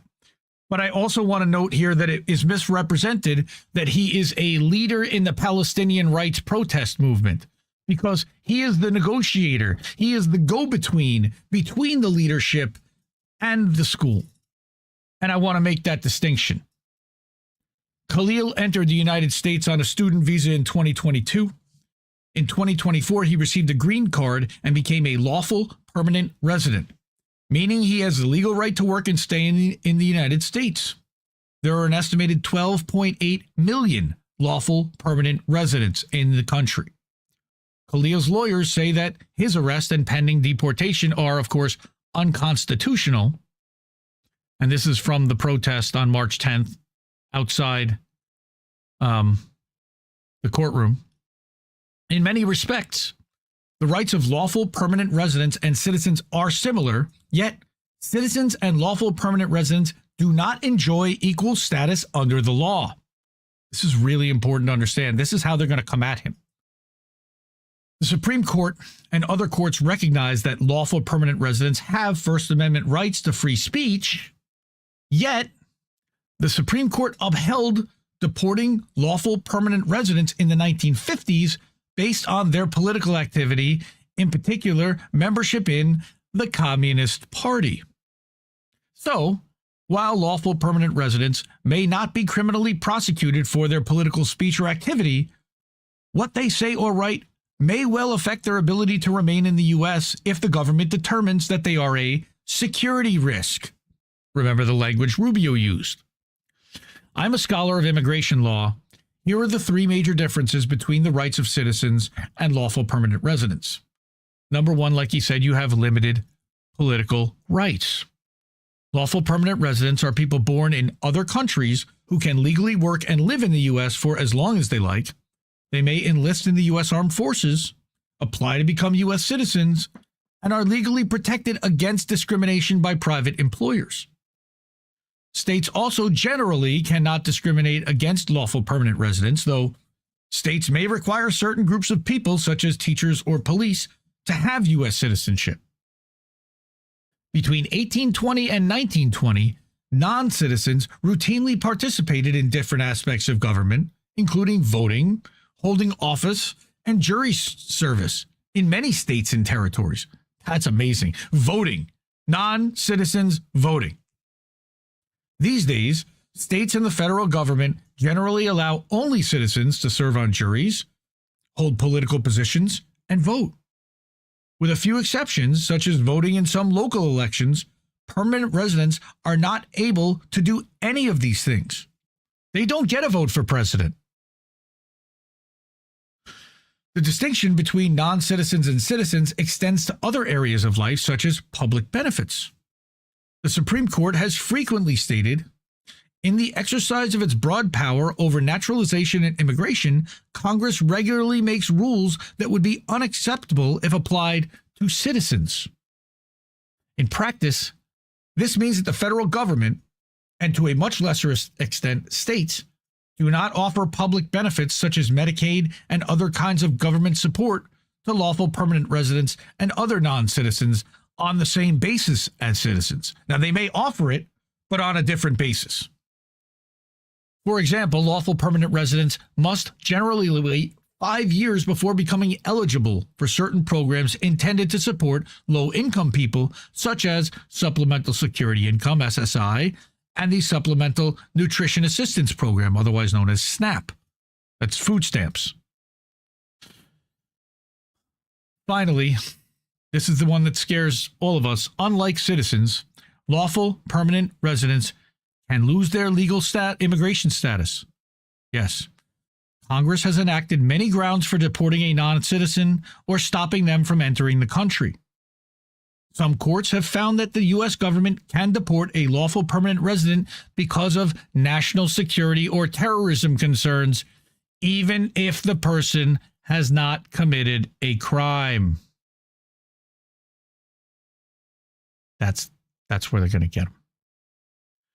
The Trump administration argues that they can deport lawful permanent residents like Khalil under the 1952 Immigration and Nationality Act, which states that a lawful permanent resident can be deported if the Secretary of State has reasonable ground to believe that this person, quote, would have potentially serious adverse foreign policy consequences for the United States. Which, again, I don't know how you prove. How do you prove that this guy, this one person, has that kind of influence anywhere, let alone at a university unarmed, where there has been zero violence by students? The Trump administration had initiated deportation proceedings against Khalil on this ground. U.S. law also provides that any non-citizen can be deported if the Secretary of State and the Attorney General jointly determine that the person is associated with terrorism, and we know how Pam Bondi gets in line, or poses a threat to the U.S. Again, I don't know if they even need to prove this, or they can just state that they feel that way, and that's enough. In addition, the law says that an immigrant can be deported if they, quote, endorse or espouse terrorist activity or persuades others to endorse or espouse terrorist activity or support a terrorist organization, hence the Hamas stuff. But meanwhile, their support for HTS the last few years, no question about how they've been supporting a terrorist organization, or even the Knesset, who's been bombing and murdering unarmed children for 75 years, really, but especially since October 8th, 2023. That's terrorism by its specific definition. No, that doesn't count. Still, lawful permanent residents are entitled to certain basic rights, such as retaining a lawyer to represent them in administrative hearings and court before they're deported. And they haven't even given them that. By contrast, the U.S. government cannot deport a U.S. citizen for any reason. Oh, but don't worry, the Trump administration is working on that one, I can guarantee. However, sometimes U.S. citizens are deported by mistake, quote unquote. And you can be sure that the people that they want to deport will be deported by mistake. Mistakes just amazingly happen. Indeed, the Supreme Court has found that while it is constitutional to execute a military member for desertion in wartime, it would be cruel and unusual punishment to deprive them of citizenship. Okay? So here are the legal grounds for deporting non-citizens. There have been few recent court cases testing the scope of deporting lawful permanent residents on national security grounds based on pure speech. In 1999, the Supreme Court ruled that if a person is deportable, they are deportable, even if there is some other reason that motivated the government's deportation proceedings, such as a suspicion that the non-citizen is involved with crime or terrorism. The Supreme Court also then held that the government could deport non-citizens for technical visa violations, even if the case was based on the government's belief that the non-citizens were associated with a terrorist group. This is not boding well for our friend over here. There's also some precedent arguing that deportation based on adverse foreign policy consequences is too broad and nonspecific to even be constitutional. Indeed, Marianne Trump Barry, the sister of the president, held this opinion when she was a federal judge in the mid-1990s. But Samuel Alito, then an appeals court judge, overturned Barry's ruling on procedural grounds in 1996. Interesting. Again, getting technical here and really legal mumbo-jumbo. For its part, the Supreme Court has occasionally held that very broad and indeterminate deportation grounds are void for vagueness, meaning so sweeping and imprecise that they are unconstitutional. But that's in the past, and that's not a Trump-appointed Supreme Court that is 6-3 Republican. Khalil's lawyers appeared with the U.S. government lawyers before a federal judge in New York on March 12th. Their goal, to get Khalil moved from internment in Louisiana back to internment in New York. That's the goal now. But that may just well be the beginning of a long haul for the Palestinian student. Courts have proved reluctant to second-guess security grounds rationales in immigration cases. For those reasons, cases like Khalil's may go on for years. While his baby is born, while his wife has to deal with raising an infant by herself, while the threat of deportation holds over their heads, while they have to shell out money for a lawyer that they probably don't have, man, it's a nightmare. Now, not only that, again, narratives are being formed all over the place, but I want to absolutely give credence and talk about the way that he was detained in the first place. Asal Rod, I have tremendous amount of respect for. She's phenomenal. Another journalist, Middle Eastern journalist. Seeing how Mahmoud Khalil was detained is unreal. A guy wearing an Avengers shirt from an unnamed agency says, "We have you." They refuse to give their names, and it seems he has no rights to be read while being arrested, all while his pregnant wife watches and records it horrified. And I'm not going to play the video. Well, this is 2 minutes. Okay, we can play this one, I believe. Yeah, this is from Asal Rod and actually from his wife. You're going to be under arrest. So turn around. Okay, Stop resisting. let's not. Stop resisting. Okay, he's not resisting. He's giving me his phone, okay? He's not, I understand, he's not resisting. Put your arm Like, There's no need for this. don't worry about it. You're going to have to come with us. Don't worry. I'm coming with you. Don't worry. No one's resisting, no one's getting worked up. you guys really don't need to be doing all of that. It's fine. It's fine. Maybe it's fine. حبيبي كيف بدي اتصل فيك؟ Take Amy. Call Amy. She'll be. Okay. Hi, Amy. Yeah, they just like handcuffed him and took him. I don't know what to do. 8 months pregnant. Okay. And what should I do? I don't know.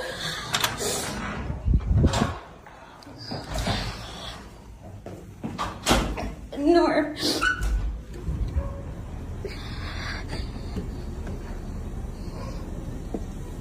Let me ask. Literally disappeared. Is that a cop car? Can we get a name, please? Of can we get your name? I understand the lawyer is asking for your name. Over there. No, we don't give our name. The lawyer's asking for your name. He's saying they don't give their names. Oh, yeah, that's right. They'll be taken to immigration custody at 26 Federal Plaza. I'm sorry, can you repeat that? They'll be taken to immigration custody at 26 Federal Plaza. She said they're taking him to 26 Federal Plaza.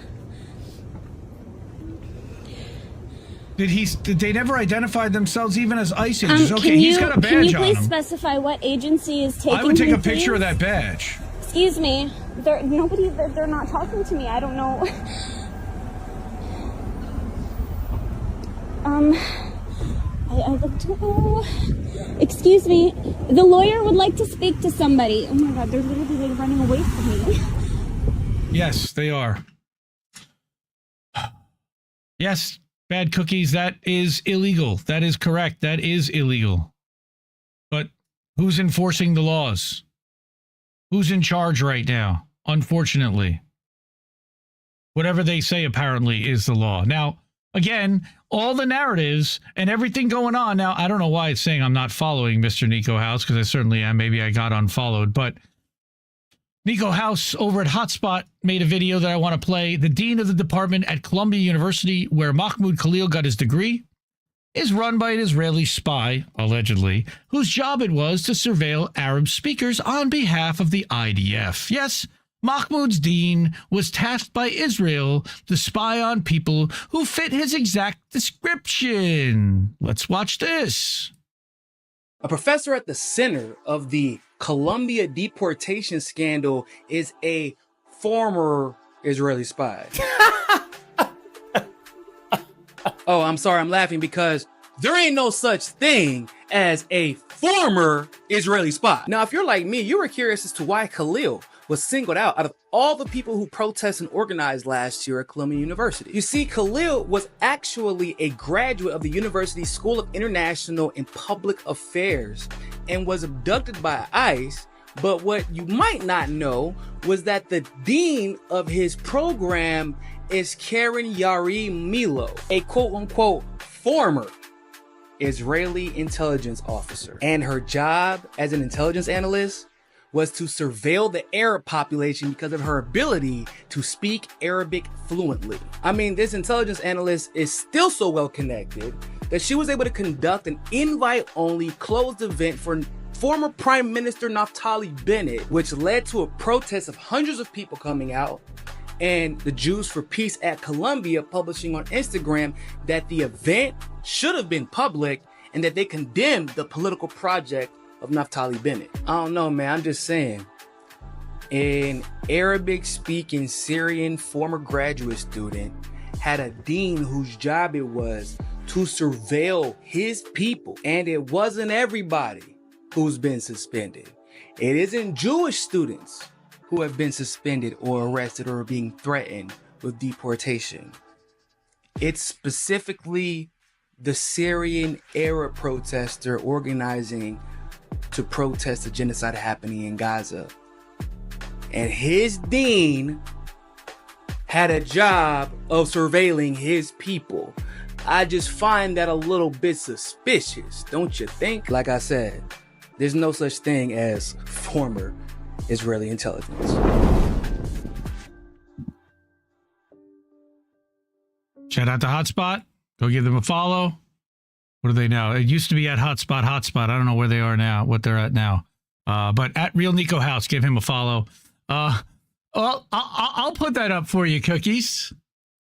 I'll put that up.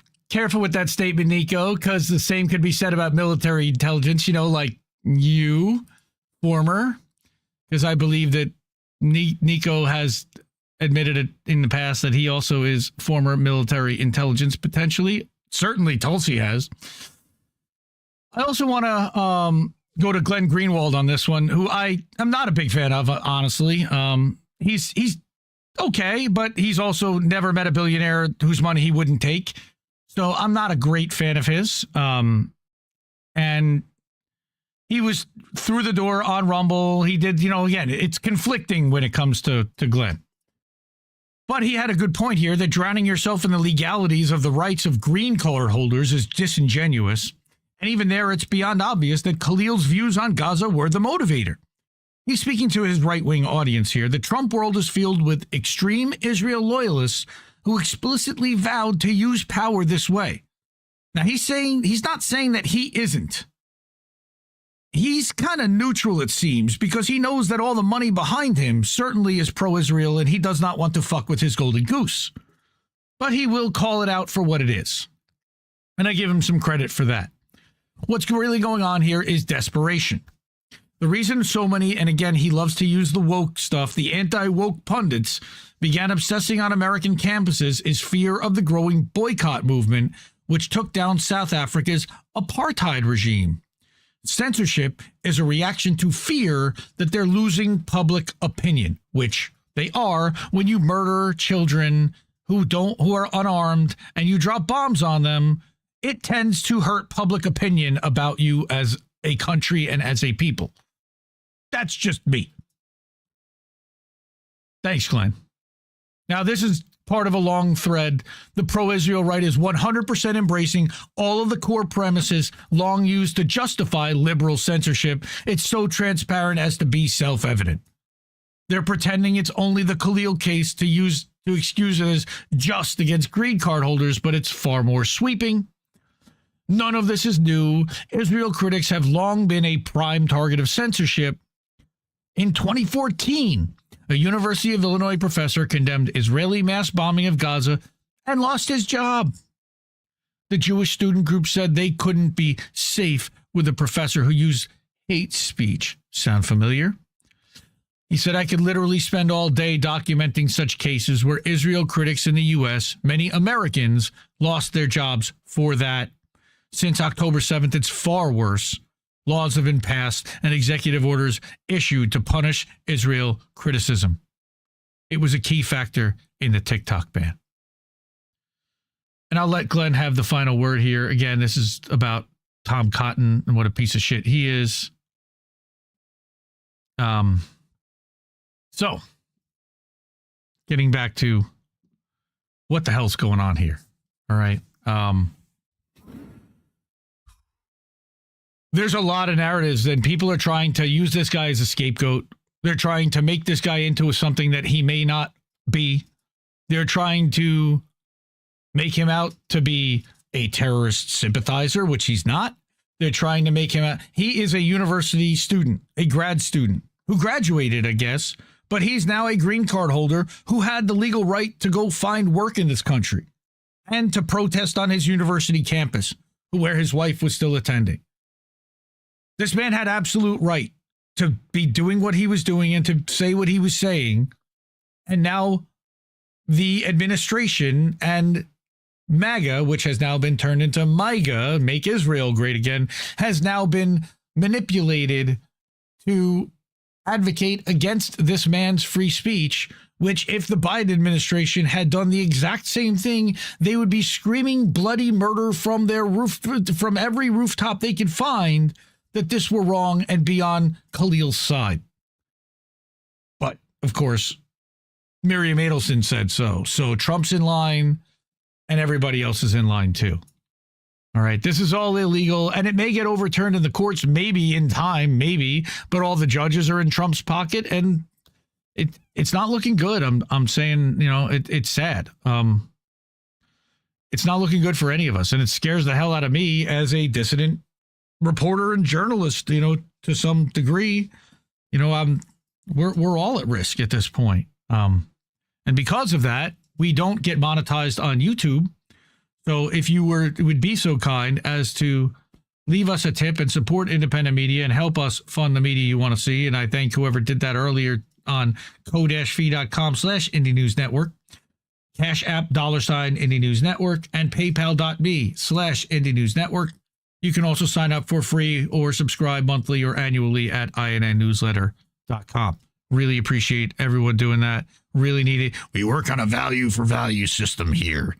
So, I'm going to go to Dave DeCamp, and this is our Fuck Israel portion. Welcome to Fuck Israel. There's a lot going on here this week, unfortunately, as there is every week. Let's get into war crimes, shall we? Israel cuts electricity to Gaza, ramping up collective punishment. And this wasn't 6 months ago. This wasn't a year ago. This wasn't 18 months ago. This was March 9th. 2025, last Sunday. I wish I were kidding. Israel on Sunday said it was cutting off electricity to the Gaza Strip as it ramps up the collective punishment of the civilian population to pressure Hamas to release Israeli hostages, violating the ceasefire deal reached in January. Because Trump said they could, and Miriam Adelson gave him the money to say that they could. Unbelievable. Israeli Energy Minister Eli Cohen made the announcement saying he instructed the Israel Electric Corporation to immediately stop selling electricity to power stations in Gaza. I didn't even know that any were still standing. Quote, we will employ all the tools available to us so that all the hostages will return, and we will ensure that Hamas won't be in Gaza on the day after, Cohen said. The move is expected to impact Gaza's water supply since electricity also powers desalination plants that produce drinking water. So not only are they cutting off the lights, they're going to cut off the water. Since March 2nd, Israel has blocked the entry of aid, medicine, fuel, and all other goods into Gaza, also a war crime backed by the U.S. The UN's World Food Program has warned that it's running out of food supplies in Gaza, and Palestinians report a sharp rise in prices since Israel imposed total siege. Again, not a surprise. You can tell that these are very armed and dangerous individuals right here. Tongue in cheek. Israel is demanding that Hamas release more Israeli hostages, but without a full Israeli withdrawal from Gaza or commitment to a permanent ceasefire, which were both conditions of the second phase of the initial deal. Of course, they want to impose their half, but not honor what they were committed to do. Hamas continues to call for the implementation of the second phase, saying it will not release the remaining hostages without an Israeli commitment to end the genocidal war permanently. Why won't Israel commit to doing that? Is it because they want to steal the land and murder everybody there? Huh. The Wall Street Journal reported Friday that Israel is planning a series of escalatory steps that could lead to the full-scale resumption of its genocidal war. Well, that also included Trump shipping 2,000-pound bombs there.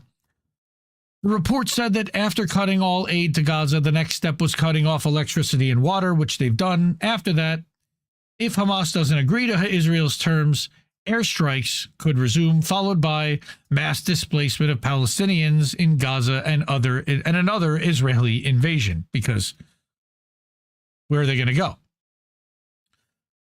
The Journal report said that an Israeli invasion of the territories it withdrew from in Gaza seems inevitable, because that was their plan all along. However, some U.S. officials, including Adam Boehler, who's President Trump's special envoy for hostage affairs, who had direct talks with Hamas, has said they believe a deal can be reached. He's lying, but he can say so. Quote, I think you could see something like a long-term truce where we forgive prisoners, where Hamas lays down their arms, where they agree that they're not part of the political party going forward, which they've also not agreed to any of that. I think that's a reality. It's real close, he told CNN on Sunday. Literally, like, CNN? You're going to believe fucking CNN? In the meantime, Israeli bombs and gunfire continue to kill Palestinians in Gaza. Last Sunday, a week ago, the Palestinian news agency Wafa reported that at least one Palestinian was killed by Israeli gunfire east of Gaza City. Since the truce went into effect on January 19th, Israeli forces have killed more than 100 Palestinians in Gaza. I'm going to, again, repeat that sentence because it feels like an oxymoron. Since the truce of a ceasefire went into effect on January 19th, Israeli forces have not honored that ceasefire and killed more than 100 Palestinians in Gaza. And how many Israelis have Palestinians killed in retaliation of that? I believe the answer is 0. War crime number 2. Here we go. Fuck Israel. Let's go to Brett Wilkins. So that was Dave DeCamp, antiwar.com, Indie Media Award honorees. Now, Brett Wilkins, Common Dreams. Indie Media Award honorees. Israeli cabinet minister says the quiet part out loud.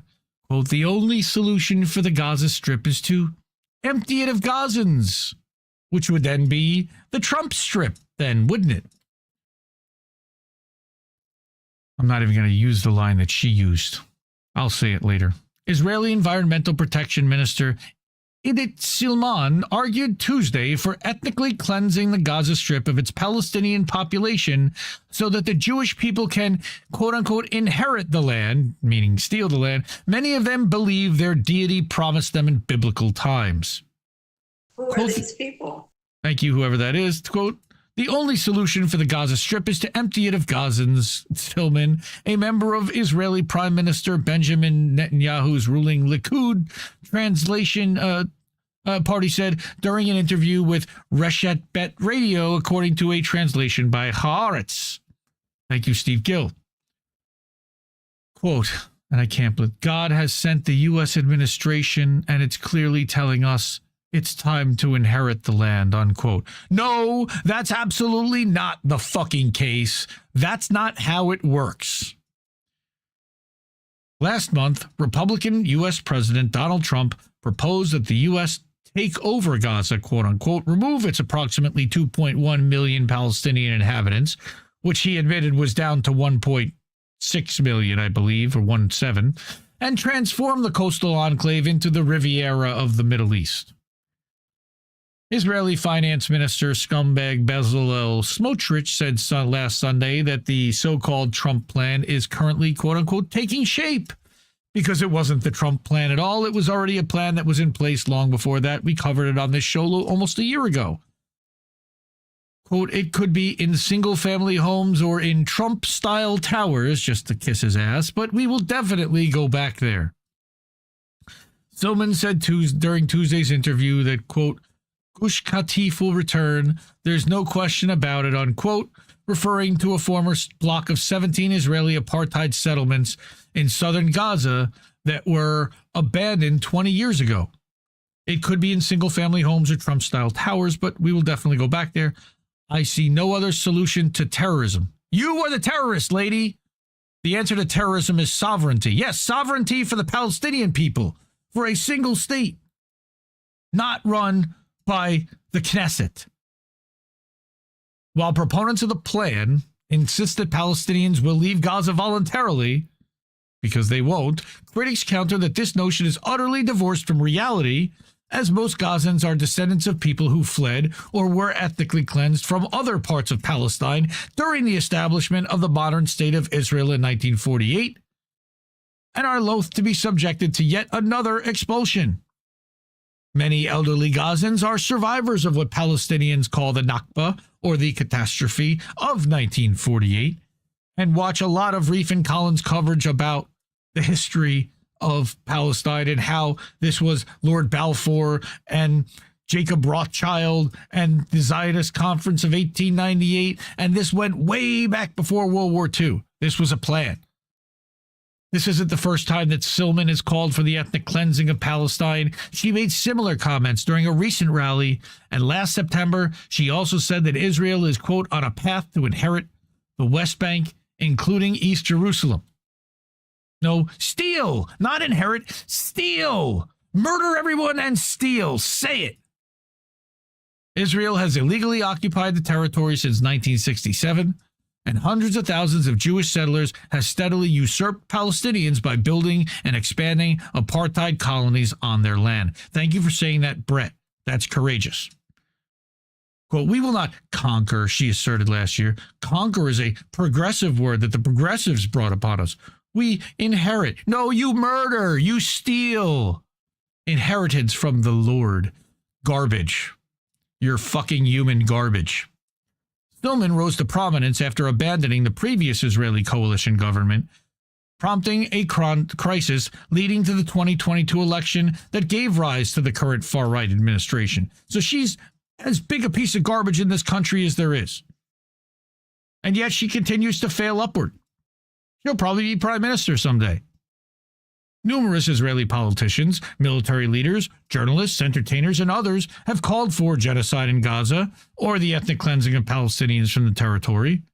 They've made TikTok videos. They're very proud of it. And they've been charged at the ICJ with terrorism for that and with genocide.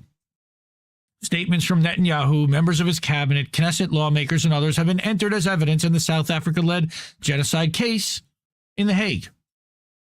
More than 170,000 Palestinians are dead, maimed, or missing at minimum, and millions or more are forcibly displaced, starved, or sickened following 15 months of Israeli bombardment and invasion and more than 17 months of complete siege of Gaza, according to local and international agencies.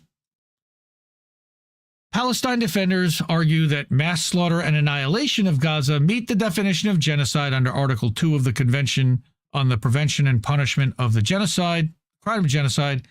However, according to the UN Office on the Genocide Prevention and the Responsibility to Protect, quote, to constitute genocide, there must be a proven intent on the part of the perpetrators to physically destroy a national, ethnical, racial, or religious group, unquote.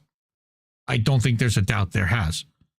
The intent is the most difficult element to determine. The agency stressed. Garbage. But critics say that comments like Silman's could make the ICJ's final decision much easier. Yeah, bolstered by the hubris of settler colonial power and the knowledge that it's killed, maimed, destroyed, expelled, humiliated, imprisoned, and dispossessed with more than 7 decades of impunity, and by the continued material and moral support of the United States, Israelis are explicit and unashamed about their genocidal intent because they've imagined and prosecuted a war against people who they see as colonized savages, as Israeli Holocaust scholar and British law professor Petty Green wrote last year. So that's a good article by Brett. That's war crime number 2. War crime number 3 is that in the UN, and I'm not going to read this one, there's a very long article by The Dissident. There's a UN report that proves that Israel is guilty of widespread sexual violence. Yay! Not that we didn't already know that, but not just against Palestinians, but also against Israeli female soldiers. Yeah, it's all in here. The mass rape hoax debunked. It's all in here. Pregnant women targeted. Raping pregnant Palestinian women. Violence against Palestinian women encouraged. Yep. Attacks on reproductive health care facilities. All in here and documented. Attacks on women's centers. On the IDF housing pedophiles, abusing children. Sexual torture in Israeli prisons. Again, we know a lot about all of this, all right? One Israeli soldier has said, how do you want us to rape you one by one or all together? The victim was also denied access to her lawyer once she had informed him of the rape threat. What a surprise. Nice guys there. Read the Dissident's article. Support the Dissident, the 307.substack.com. The Dissident is actually a co-founder of INN. I also wanted to call attention to our friend Abu Bakr Abed, who is still in Gaza. He's in Deir al-Balah right now. Okay, he said breaking Israeli vessels are relentlessly shelling Deir al-Balah and central Gaza seashores. The sounds are truly horrific for us. It's nearly midnight. And then he says it hasn't stopped for 20 minutes, nonstop, intense, and terrifying. Awful. Terrorism. Literal terrorism. Okay? But it doesn't stop there. More war crimes, folks. I got more. Wait. Oh, no, I'm done. I'm done with Israel's war crimes. Sorry. Okay. Fuck Israel portion's over. Next, we're going to get into all the shit that Trump's up to. That's weird. Okay. So, like I said, fuck Israel. They suck. We're going to get into, again, all of this in a minute, but while you are at it, while you are able, if you are of means, take care of your family, take care of yourselves. But if you are able to, please support independent media. Throw us a couple of bucks like Steve Gill did during this segment. Thank you so much. $10. Fuck Izzy. Yes, thank you. From Sean. Nice. Cash App, $ Indie News Network, paypal.me/Indie News Network, co-fee.com/Indie News Network. Thank you to everybody who supports. Really appreciate it and need every dollar to help keep the lights on and keep helping us do this thing. I mean, having money helps. And I don't have Reef to go, money please, but just imagine he were doing that. Hi everybody. Yes, Reef is not here tonight. His internet crashed. His modem crashed. I've still got like one more full story and then like a whip through. And this is the part about fuck Trump. So we hold Trump accountable here. I hate talking about it, but we've got to talk about what he is actually doing. So let's do that. Trump orders U.S. military plan an invasion of Panama to seize the canal, which is silly because BlackRock now has bought both sides of it. The ports, it doesn't really make any sense, but okay. Again, Brett Wilkins, and this is like from 3 days ago, so this is new. U.S. officials familiar with the planning said options for reclaiming the vital waterway include close cooperation with Panama's military and, absent that, possible war. That's not going to happen. This is TDS. This is what Common Dreams does, but it's one of the things that he is actually doing. All right. So according to NBC News, the officials said that Southcom is drawing up potential plans that run the gamut from working more closely with Panama's military to a less likely scenario in which U.S. troops invade the country and take the canal by force. That's like the scenario that envisioned, a shootout on a London street that ended up in the murder of Julian Assange. They game out every possible scenario, but they certainly introduced it as an option. They also said that Southcom Commander Admiral Alvin Halsey has presented draft strategies to be reviewed by Pete the Drunky Hegseth, who is scheduled to visit Panama next month. The officials explained that the likelihood of a U.S. invasion depended on the level of cooperation shown by the Panamanian military. How much are they willing to bend the knee? If they're willing to bend the knee, no invasion. If they're going to put up a resistance, well, maybe they'll see soldiers on their shores.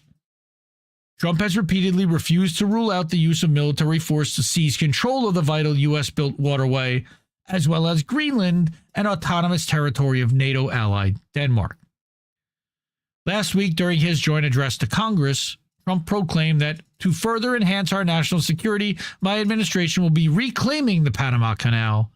But his administration has not clarified precisely what reclaiming entails. That's usually what he does. The Republican president says the U.S. needs to retake control of the Panama Canal to enhance economic security and has falsely claimed that the waterway is operated by China.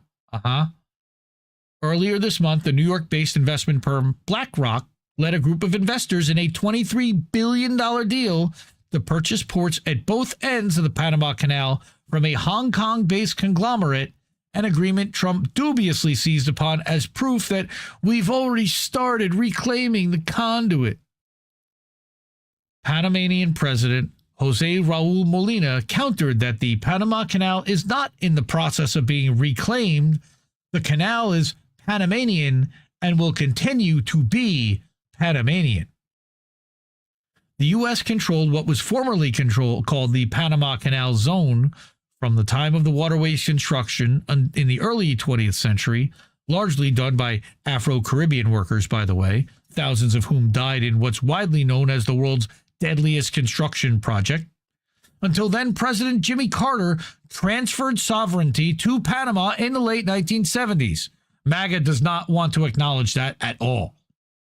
Under the Torrijos-Carter treaties, the U.S. reserves the right to use military force to defend the canal's neutrality, not to secure the canal for the U.S. The U.S. has repeatedly used deadly military force in Panama over the decades, including during a 1964 student-led uprising against American control in which 22 Panamanians and 4 U.S. soldiers were killed, and in a full-scale invasion in 1989 ordered by then-President George H.W. Bush to capture erstwhile ally and CIA asset-turned-narco-trafficking dictator Manuel Noriega, Pizza Face. The U.S. invaders killed hundreds of Panamanians, including many civilians, and sent that country into disarray. Writing for America's Quarterly this week, Panamanian jurist Alonso Iweka argued that Panama's efforts to appease Trump aren't working. These include the BlackRock deal and other moves like quitting China's Belt and Road Initiative, taking in third country migrants deported by the U.S., backing a U.S. resolution on Ukraine at the UN and the Security Council, auditing the country's ports, and revisiting a railway project originally developed by the Chinese government. Panama should abandon its accommodating policy toward the U.S., which can only lead to escalating demands to banish Chinese influence to the detriment of Panama's national sovereignty. And he's absolutely right. Trump has no interest in actually helping Panama. He just wants China to lose its influence in our hemisphere. Imagine what would happen if China did that to us overseas, like in Taiwan, for example, or the Philippines. An alternative policy for Panama is to align with the rules-based international order, he continued.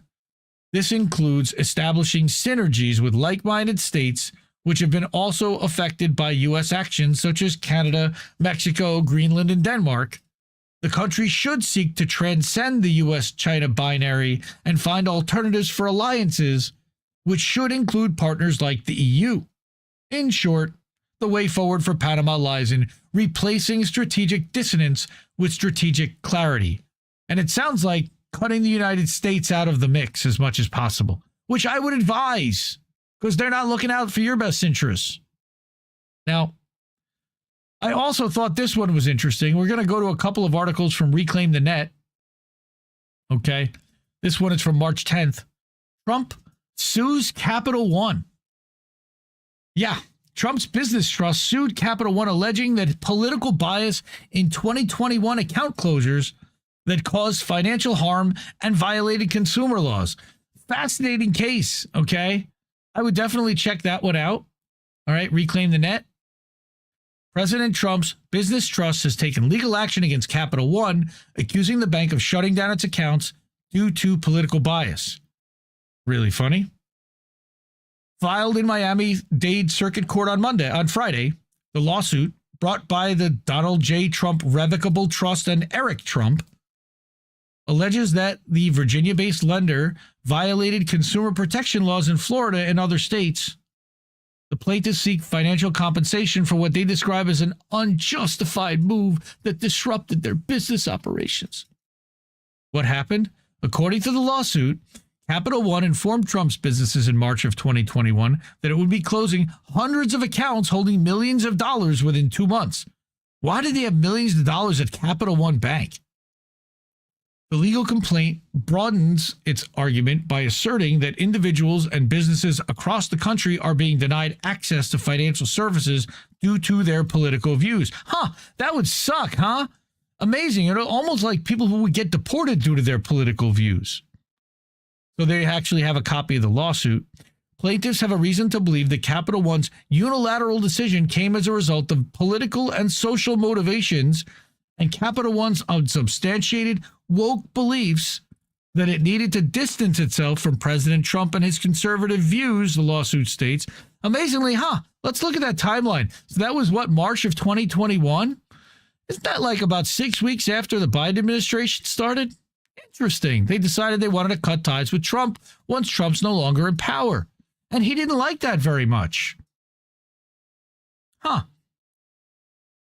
The filing alleges that Capital One's decision reflects an industry-wide trend aimed at pressuring individuals and businesses to conform to certain political ideologies.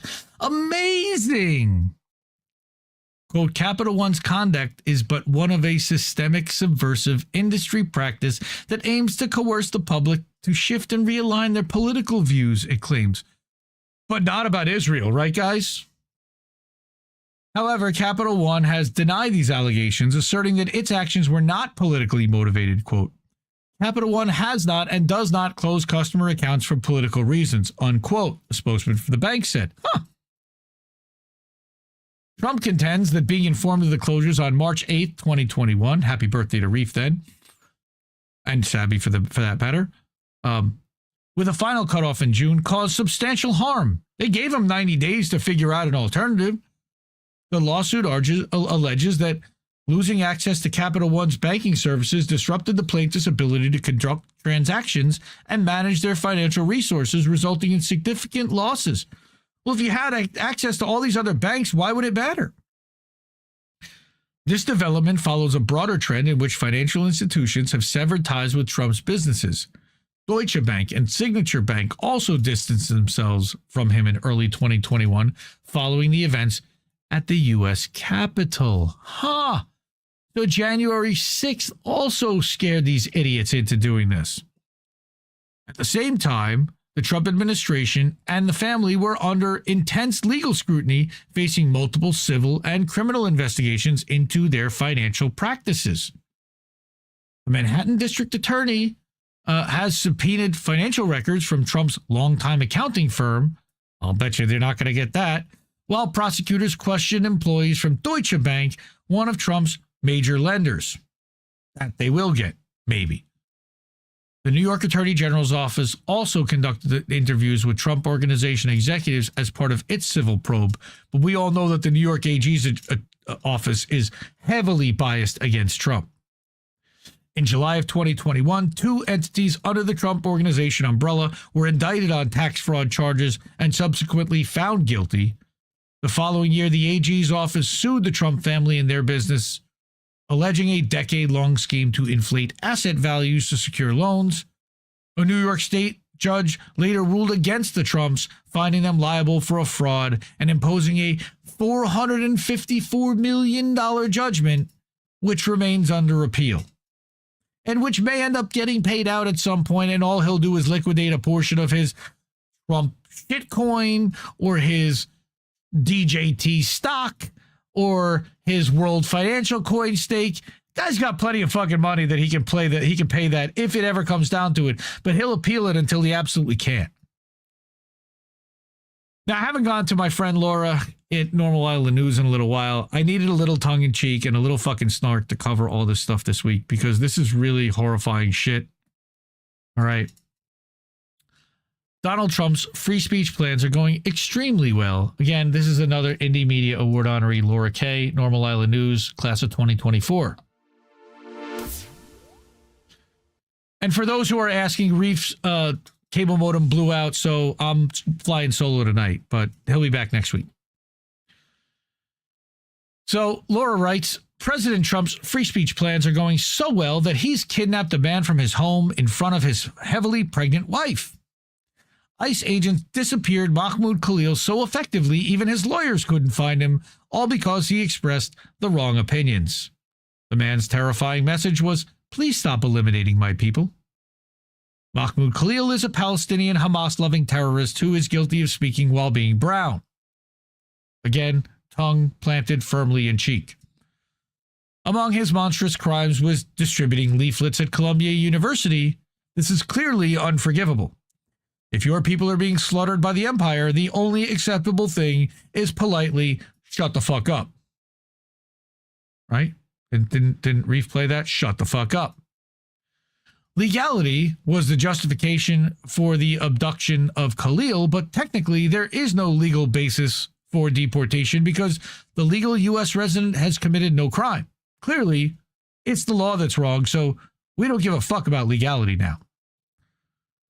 Sensibly, Khalil's lawyer wasn't allowed to speak to her client because he hasn't been charged with a crime. Therefore, due process doesn't apply to him. How convenient. Same goes for his supporters, meaning any international students who express support for Khalil will be abducted by ICE. Only Zionists are allowed to study in the United States of Israel. Khalil can't stay in the USI because he is a radical Hamas-loving terrorist, but just don't mention that he had security clearance in the UK and that he worked in the British Embassy in Syria, where his former colleagues speak extremely highly of him. The White House refused to comment on the whereabouts of its hostage, but explained, quote, free speech without limitations has its limitations. For example, it does not extend to opposition to genocide, of course. We were initially told Khalil had attended an illegal protest, quote unquote, but when it turned out protests aren't illegal because of the woke First Amendment, the White House explained that Khalil had undermined U.S. foreign policy. Obviously, no self-respecting government would tolerate brown people disagreeing with its decisions. Undermining U.S. foreign policy is one of those unofficial laws that can and will get you killed and disappeared. If Khalil was in a foreign land, the empire would blow up his entire neighborhood, which explains why Trump wants to send him to Syria. Either al-Qaeda will do his dirty work, or al-Qaeda's boss Israel will. Either way, Khalil must pay the ultimate price for pleading mercy for his people. I guess we'll never know why Khalil is so hateful. He spent his childhood in a Palestinian refugee camp in Syria, presumably because Israel blew up his family home. Trump wanted to send him back to Palestine, but sadly, Israel won't let Palestinians go back to Palestine. It's kind of undermines the go back to where you came from argument, doesn't it? Khalil is not allowed to return home because his family history in Palestine goes back as far as his grandparents could trace it, and this makes colonizers jealous. Only those of European ancestry are allowed into Palestinian land these days in accordance with the Bible. So disturbingly, anti-Semitic protests have erupted in support of Khalil, including one held by Jewish students. It's unclear whether Trump will deport those Jewish students to Syria because Israel certainly doesn't want them. All we know is anyone who opposes genocide must be cleansed from the empire to ensure all subjects have the same opinions. Again, tongue firmly planted in cheek so hard I don't know how hard to place it, but Laura Kay, Normal Island News, I adore her. Indie Media Award honoree. She's great. Go subscribe. Normalisland.co.uk. All of these links will be in the description after the show and on the Substack. Coming to a Substack newsletter near you. Yeah. So again, more fuck Trump. So this is World Socialist website. What's he actually doing? Trump's school voucher plan, a $1 billion tax shelter for the ruling elites. Again, No surprise, but he's now gouging our educational system, which we knew he was going to do. Trump's national school voucher proposal represents an unprecedented diversion of public funds into private hands. Remember that he appointed Linda McMahon to be the head of the education department and then told her to dismantle it.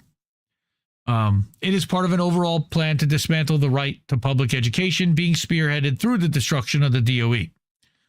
The plan offers a 100% federal tax credit for donations to school voucher programs, creating the largest tax incentive for any charitable contribution in U.S. history.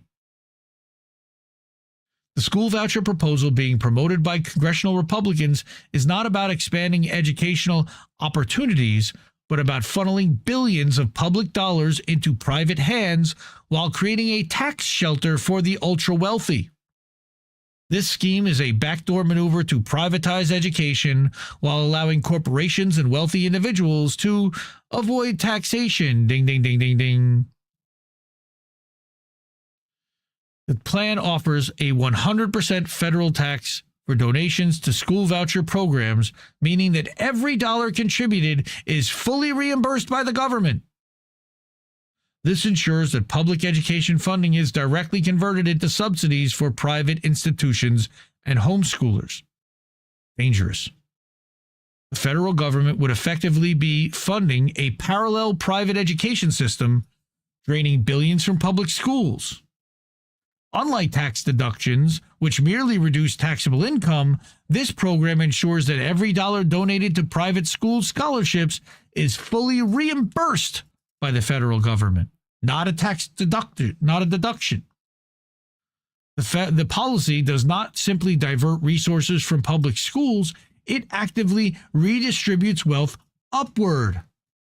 God, they can't stand that communism and socialism, but they love it when it's for them, allowing high-income earners to exploit tax loopholes while working-class families are left with underfunded public schools. Go figure.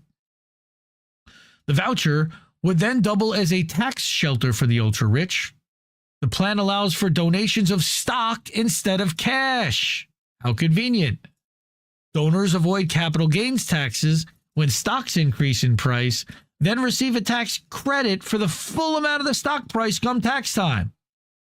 Get the fuck out of here. According to the WAPO analysis, this loophole could cost the government an estimated $134 billion over 10 years, of course, taxing only the ultra-wealthy, further deepening economic inequality by depleting federal funds that would have otherwise paid for public education, especially for those serving low-income communities. And I can hear Steve Grumbine and all the MMT people screaming, taxes don't fund spending. No, but there still is a budget that funds spending. And when you knock out $134 billion over 10 years, it comes from somewhere. You cannot just will it into existence, even though that's what the MMTers believe, that Congress just writes money into existence and that they have an unlimited amount that they can write. No, that's crap. This corporate welfare masquerading as school choice will not improve education for working class families. It will simply allow the elite to extract even more wealth from the public sector and guarantee that they will not send their children to public schools anymore.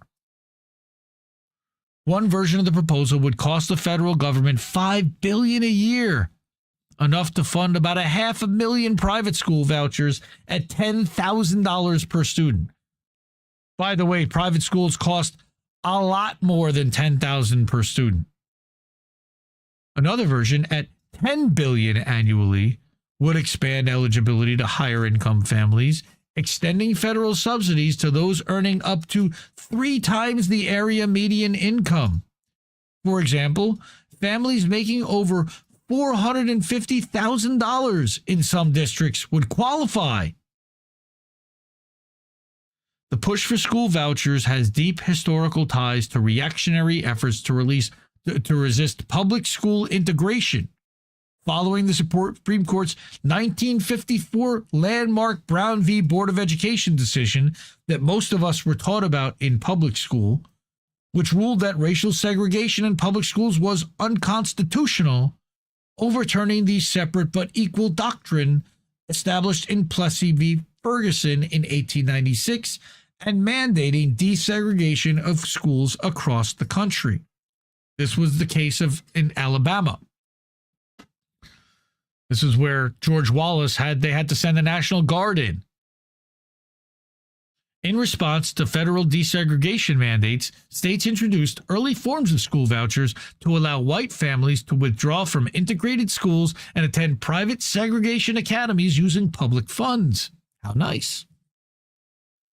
One of the most infamous examples occurred in Prince Edward County, Virginia, where officials shut down the entire public school system in 1959 rather than allow black students to integrate.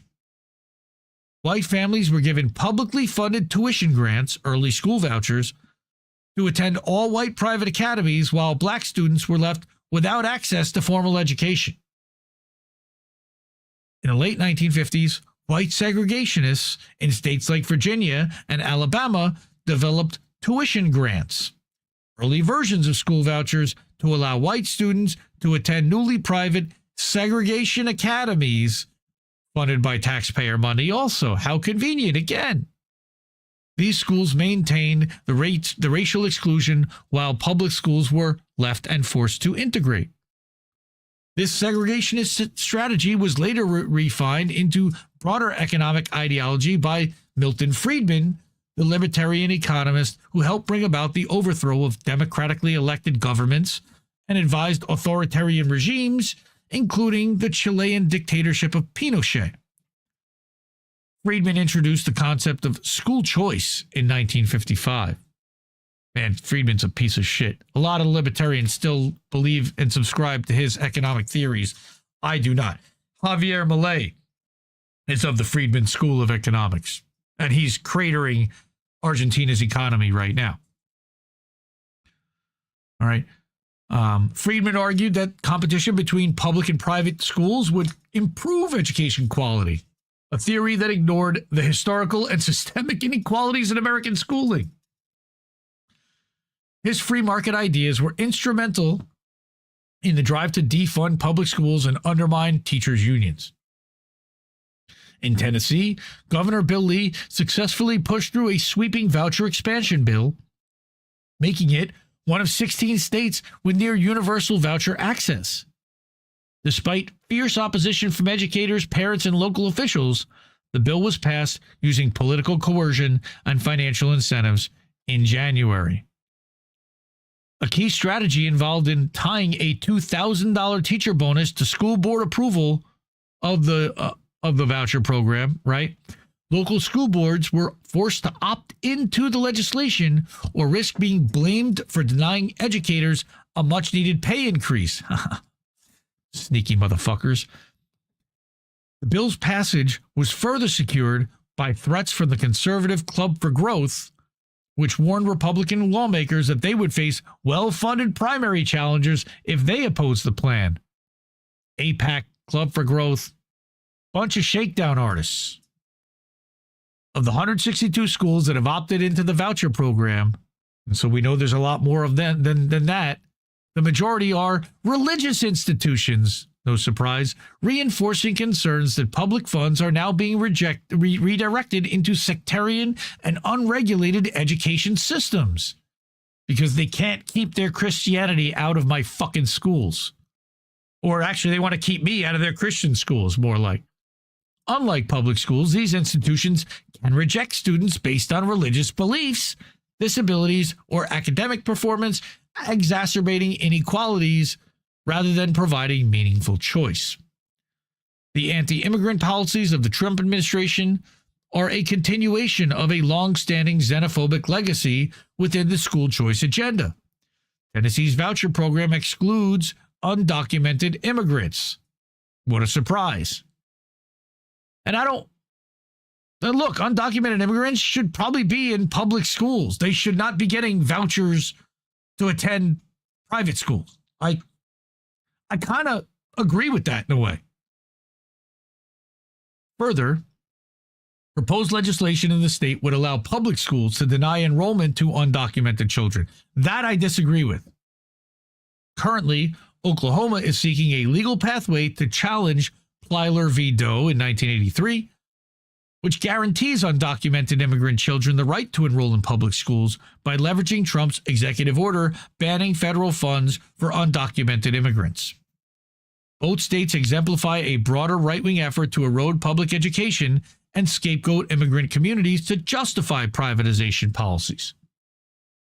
Trump's national voucher program, national voucher push, represents a direct attack on public education and social equality. These policies are designed to benefit the wealthy, defund public institutions, and exclude marginalized communities, all while being framed as school choice. It's really draconian and gaslighting.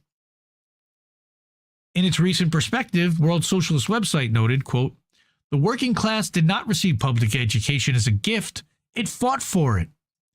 However, as American capitalism has plunged into crisis, waged endless wars, and fostered skyrocketing social inequality, especially over the past 3 decades, both corporate-controlled parties have systematically defunded public education.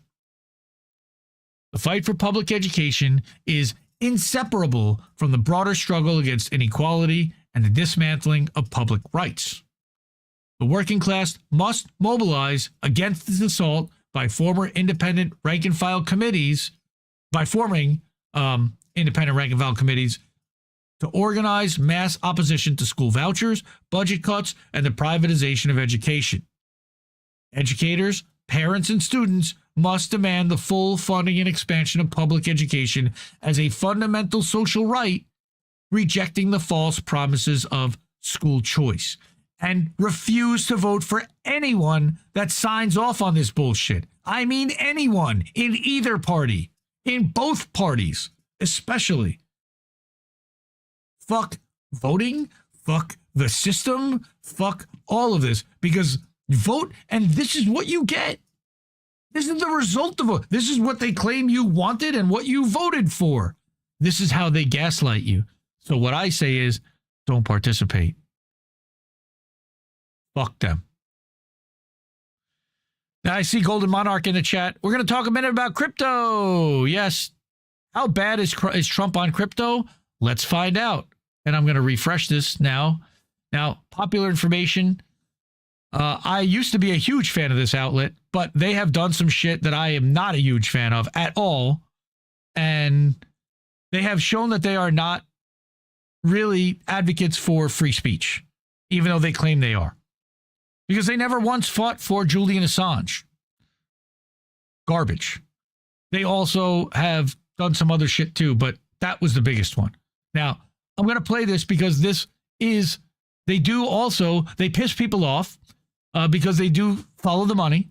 I don't always agree with what they say or do, but their unwillingness to advocate for Julian Assange was a red line I could not deal with. However, they have TDS. And because of that, occasionally that comes in handy. They created a website called DOGE Tracker that's literally tracking all the things that they say versus what's actually happening. And it's making Musk crazy, which is a good thing. They also are tracking what's happening with crypto. And that's what I want to go into right now. All in on crypto, but guess who stands to benefit the most?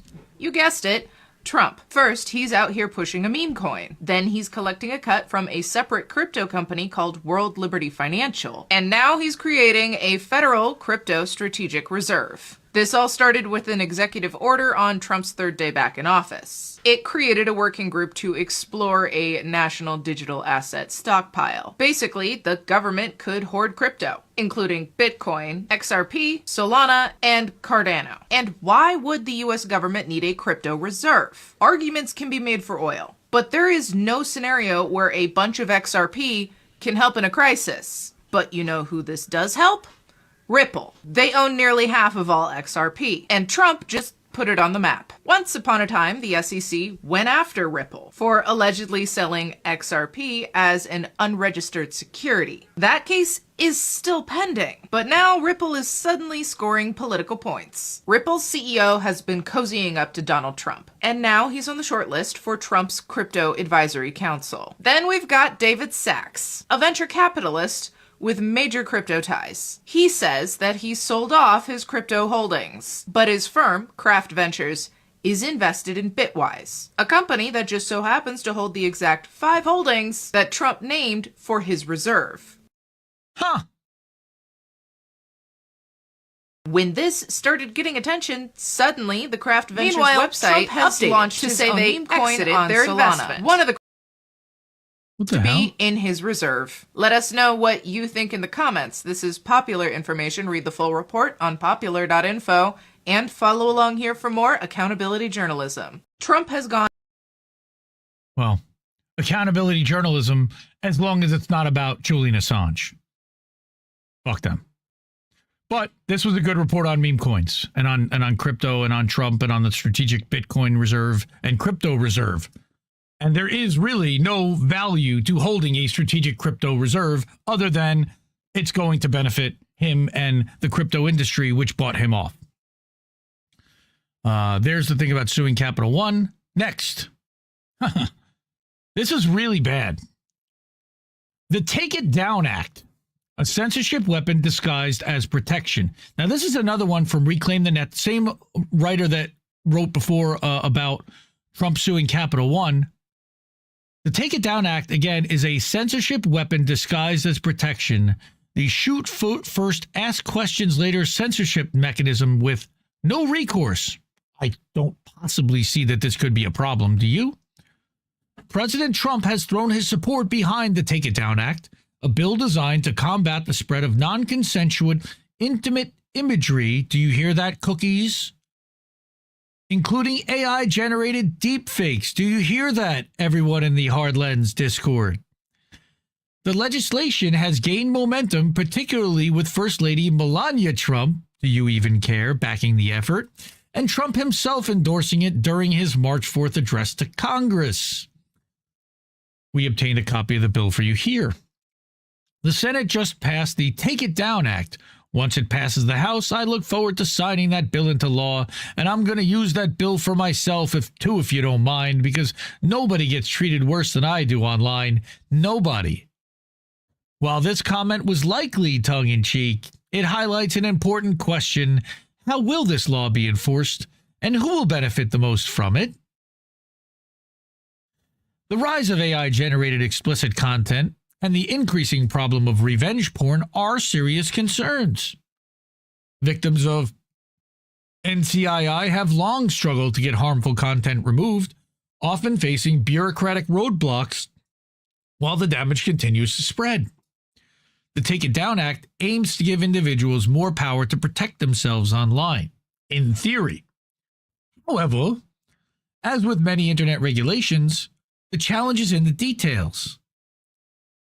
Laws designed to curb harmful internet content often run the risk of being too broad, potentially leading to overreach. Critics warn that without clear safeguards, legislation could be used beyond its intended purpose, which is its intended purpose, by the way. The bill's language on the free speech debate could allow well-funded individuals and public figures to demand takedowns of content they claim is non-consensual, even when those claims are debatable. While protecting privacy is crucial, there is a fine line between removing harmful material and suppressing legitimate free speech. Supporters argue that tech companies have been slow to act against NCII, and stronger measures are necessary. Meanwhile, civil liberties advocates worry that the enforcement mechanisms could be misused, leading to potential censorship of investigative journalism, political commentary, or satirical content. Absolutely. In its current form, the Take It Down Act transforms the internet into a legal minefield where speech, satire, and political criticism can be erased at the whim of the powerful.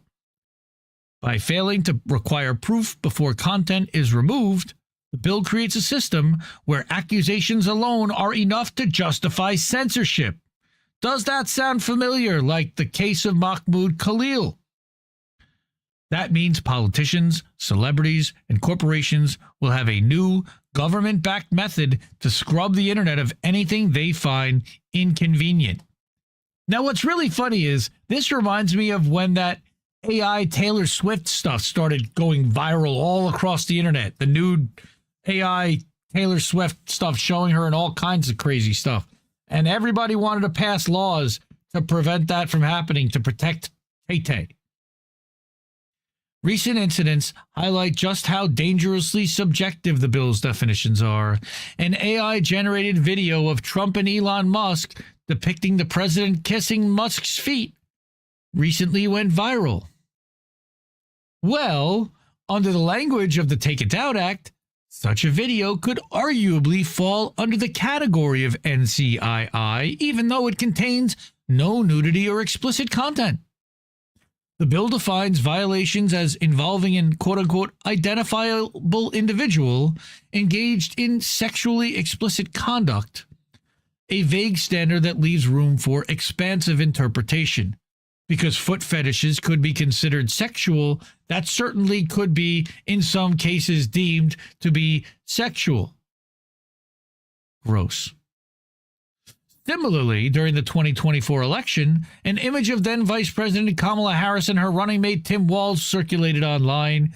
The image circulated and showed the two candidates as characters from the movie Dumb and Dumber, with the two characters squeezing each other's nipples. Meta censored the image, saying it was sexual. The bill's vague wording, especially its reference to sexually explicit conduct without a clear definition, only adds to the problem. If a satirical meme can be flagged as NCII simply because it portrays an identifiable individual in a suggestive manner, then what's stopping the next administration from taking this to its logical extreme? Or this one, for that matter. I don't know why they're skipping this one. Think back to the Babylon Bee, the satirical website that was repeatedly penalized by social media platforms for making jokes about political figures. Or consider the countless deepfake memes that flood the internet during every election cycle. Often ridiculous, often crude, but undeniably a form of political speech. Under this bill, such content would be wiped from existence with no oversight, no appeals process, and no accountability, just how Trump and Musk like it. And let's not pretend that social media companies will put up much resistance. Given the choice between removing content immediately or risking federal action, they'll do what they always do: censor first and ask questions never. Even more concerning is how the Take It Down Act could be selectively enforced. Again, this is planning on being signed by Trump once it's passed by the Republican House and Senate. Since platforms are required to comply with takedown requests within just 48 hours, whoever controls the mechanisms of enforcement, whether it's the FTC or another regulatory body, will have an outsized influence on what content stays online and what disappears. History has shown us that these kinds of regulations are rarely applied evenly. During the COVID-19 pandemic, for example, or scamdemic or plandemic, depending on who you are, safe and effective, quote unquote, social media platforms took aggressive action, including some of the ones that we're on right now, against content that challenged the prevailing government narrative, while allowing misinformation from approved sources to spread unchecked. Imagine a future where a government agency wields similar discretion over what qualifies as NCII. Well, they're eliminating USAID, they're eliminating Voice of America, they're eliminating all of these agencies because it's just coming straight from the government now. They're eliminating the pretense that it's not coming from the government. Once a censorship mechanism like this is in place, it won't just be politicians using it. It'll be corporations, billionaires, and anyone with the legal firepower to threaten compliance. Journalists investigating corporate misconduct could find their work erased because a company claims an accompanying image violates NCII protections. Whistleblowers could have their evidence suppressed under the same pretext. Which again is the plan. The biggest beneficiaries of the Take It Down Act won't be victims of online exploitation. They'll be the people who've already had the resources to control their public image. At first glance, the Take It Down Act presents itself as a well-intentioned attempt to curb the spread of non-consensual intimate imagery. But beneath the surface, it operates more like a Trojan horse, promising protection while quietly handing the government and tech giants unprecedented control over online speech. We know how much libertarians love that. By placing enforcement under the Federal Trade Commission, the bill ensures that content moderation decisions will be subject to the whims of Washington's political landscape. Given the FTC's history of partisan regulatory actions, it's easy to predict how this could play out. Platforms that comply with government-preferred narratives will likely receive a lighter touch, while those that resist or fail to police content to the administration's satisfaction could find themselves in regulatory crosshairs at minimum. It's an enforcement model ripe for abuse. Political figures with the right connections could see unflattering or damaging content disappear almost overnight, while critics, independent journalists, and whistleblowers struggle against a system designed to suppress dissent.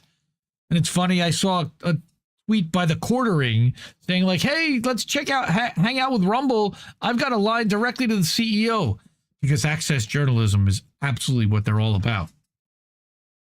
Now, we're very familiar here at INN with the DMCA, because that is the rule that forces YouTube to take down content. This system bears a striking resemblance to the DMCA, which has long been exploited for censorship. The DMCA's takedown process, originally intended to protect copyright holders, has been widely abused by corporations and individuals seeking to suppress critical or unfavorable content. Platforms have to remove content when a complaint is made, and the complainant doesn't even have to offer proof that the copyright has been violated. It also doesn't take into consideration fair use, which is what we constantly claim, like for boats. We've had a bunch of takedown requests and DMCA requests about boats, which is why Boats is on a separate show and now on a separate network. By the way, there's going to be no Boats tonight because Reef's not here and Reef runs Boats. The content has to be removed quickly, and thus a censorship mechanism is easily created. Now, automated censorship and the end of encrypted privacy, and this is where we get into more slippery slopes with AI. One of the most overlooked yet deeply troubling aspects of the bill is its likely impact on encrypted messaging services. Because the Take It Down Act makes platforms responsible for preventing the dissemination of NCII, companies may feel pressure to weaken encryption or introduce scanning mechanisms to comply within the law. What do we mean? Well, that means DMs, because right now DMs are considered secure and private. This would be a major step backward for digital privacy. End-to-end encryption is a cornerstone of secure communication, protecting everything from journalist sources to everyday citizens' private conversations. If platforms are forced to monitor content proactively, it's only a matter of time before those surveillance capabilities are repurposed for other forms of content moderation, whether it be misinformation policing, political censorship, or government oversight of private communications. And let's not forget the role of Peter Thiel and Palantir in all of this. And Israel. So, the Take It Down Act is part of a broader trend. Lawmakers using real societal issues to justify sweeping new restrictions on speech and privacy. We've seen this before with proposals like the Kids Online Safety Act, which voted down. That was pitched as a way to protect children, but ultimately raised concerns about online censorship and parental control over content. In each case, the pattern's the same. Introduce legislation under the banner of safety, write it in vague and expensive terms, and leave enforcement in the hands of bureaucrats who can interpret it however they see fit. The result is a system where the rules can shift depending on who holds power, turning internet regulation into just another political weapon. And they're doing this in Australia too, under the guise of protecting children, not just here. If Congress truly wants to address NCII, there are far more effective ways to do so without trampling free expression and digital privacy. Don't say we don't offer solutions. Here's what a responsible approach should include. Clear and narrow definitions of NCII prevent overreach and ensure satire, journalism, and fair use content are protected. They don't want to do that, but that would do it. A burden of proof on those requesting takedowns, requiring them to demonstrate actual harm before the content is removed. Again, they don't want to do that. They just want to take it down. Stronger penalties for fraudulent claims deter abuse and prevent the system from being weaponized for censorship. Again, they're the ones abusing it themselves. And protections for encrypted communications, ensuring that platforms are not forced to weaken security measures in an attempt to comply, is also a way to ensure that NCII would be able to be sent through secure methods, wouldn't it? The Take It Down Act as it stands does none of these things. Instead, it builds a broad, vague, and easily exploitable system that will almost certainly be used for purposes far beyond its stated goal. And again, this was written by someone who I believe is favorable to Trump, but Trump is going to use this, and he's going to use it hard. Again, Reclaim the Net. Good outlet, relatively neutral politically. They're worried about privacy. Now, I wanted to go to our friend and former and current INN member, Chris Legion, who we don't see or hear from much, but he's on Twitter under the @TheNoLabelsPod. After attacking free speech by simping for the Israeli lobby and his dad, Benjamin Netanyahu, Trump gaslights everyone at his press conference talking about free speech, of all things. Would you believe this shit? We will expel the rogue actors and corrupt forces from our government. We will expose and very much expose their egregious crimes and severe misconduct, of which was levels you've never seen anything like it.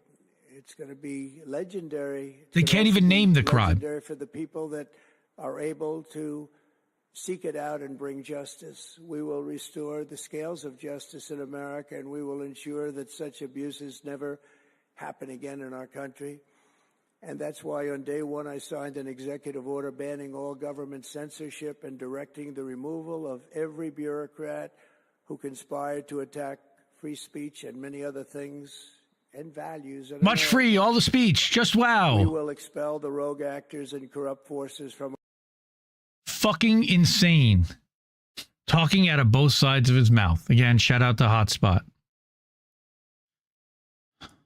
I'm not going to go through this one. This is a 16-minute video put together by Derek Brose of Last American Vagabond. TLAV is an Indie Media Award honoree, inaugural class 2022. Derek Brose wrote this article and put together this video all about Donald Trump, Peter Thiel, and the technocrats. Who are all the bad people involved in this administration? And he literally lays out who's Peter Thiel, connections to Vice President Vance, connections to Elon Musk, who is David Sachs of the PayPal Mafia, and Howard Lutnick, who's Jim O'Neill, Ken Howry, Jacob Hellberg, Michael Kratsios, Thiel and Palantir's support of genocide. He goes into all of this in this video. I highly encourage you to watch this video. It's 16 minutes long at thelast.americanvagabond.substack.com. Support independent media. Support Derek's work. Derek's been doing some awesome work lately. And finally, on the what has Trump actually been up to, okay, he has declared war on Ansar Allah and Yemen. So, Sal Mercogliano over at What's Going On with Shipping, not one U.S. flagged commercial ship has sailed through this area since January of 2024. Interesting. By December 21st, 2023, the Port of Eilat, had seen an 85% drop in activity due to the Houthi action, But what Gen X Girl is saying is that Trump's lies are one. The U.S. commercial ships have not sailed past Yemen's maritime border since January 2024. There have been no harm to U.S. cargo ships.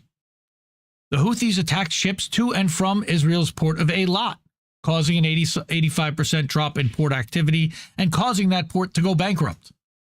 Number 3, the U.S. carrier group, which is costing $7 million a day, protects Israeli cargo ships for 455 days. and the U.S. has bombed Houthis. The U.S. has bombed Houthis on behalf of Israel about 36 times since November of 2023, at an estimated cost of $1 billion per campaign. Thanks so much, Obama. Our government's newest attack has nothing to do with U.S. cargo ships taking the cargo to or from the U.S. It has everything to do with protecting cargo ships headed to or from a lot, which is an Israel port at American taxpayer cost. In addition to spending almost $40 billion, our government has to issue more contracts for the military-industrial complex to replenish the munitions used in the bombing campaigns. If the concern is the added shipping distance for U.S. cargo ships headed to or from Asia or the U.S., then our government could just stop arming, supporting, and fighting for Israel, which would decrease DOD cost and commercial shipping cost. Again, Gen X Girl 1994, give her a follow, and also check out our conversation on INN One-on-One. And she drops sources for everything. Everything is sourced. She's got receipts for everything. All right. What's the taxpayer cost, or what's the U.S. cost of supporting Israel? It's thick. About Thomas Massey. Okay. Lots and lots of receipts. She's got receipts for days. Love this girl. She's fantastic. Go support her. Go subscribe. Go follow her. And this concludes the fuck Trump portion of the program. So we'll almost certainly be censored for that as well. So if you are able to and a means, take care of your family, take care of yourselves, take care of your friends, but take care of INN and support the independent media that you want to see. Fund the independent media you want to see.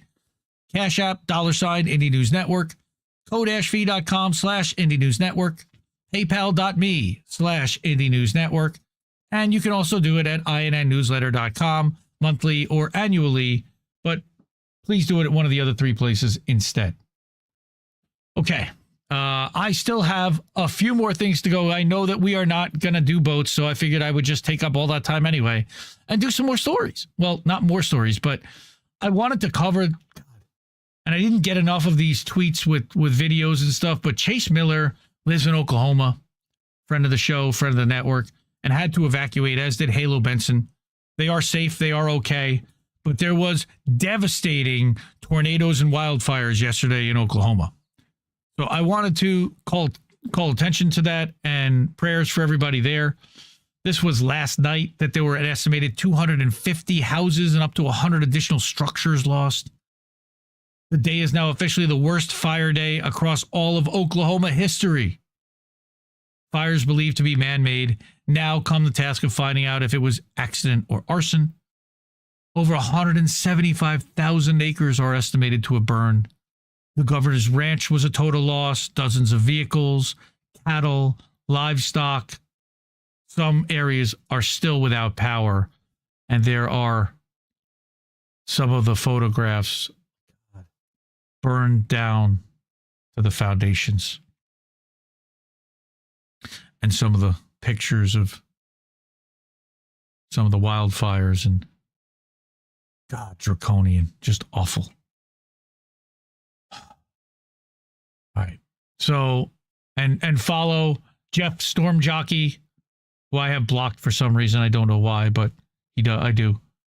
Follow at Oklahoma Tornadoes DB as well.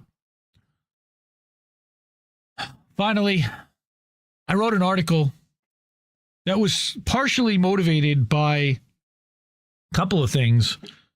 First of all, I'm going to start down at the bottom, which is that Rockfin zeroed out our channels. So if you on desktop go to rockfin.com/INN or rockfin.com/IND Left News, you will see that we have 0 followers now on our page. Yep, they zeroed us out and removed our access to edit or manipulate that content or see any statistics related to that content going forward. Our friend 503i7 tweeted, Rockfin deletes James Corbett and us. They deleted a lot more than that. With 0 advance warning, and other than witnessing it happen to other channels, the follower count for our 2 Rockfin channels were zeroed out, and our access to upload and live stream has been removed. I noticed that Roar Media, shout out to Oz and Shanda, who were active, Robert Durden, Tara Reid, Robbie Yeager, and Do Dissidents all have had their followers zeroed out as well. That's not a big deal for us, as we already had abandoned the platform for a multitude of reasons, but it showed their lack of caring about the creators once again that they removed the followers without any communication. Here was the weak public tweet that they posted after Ryan from The Last American Vagabond tweeted, challenging them to address what was happening.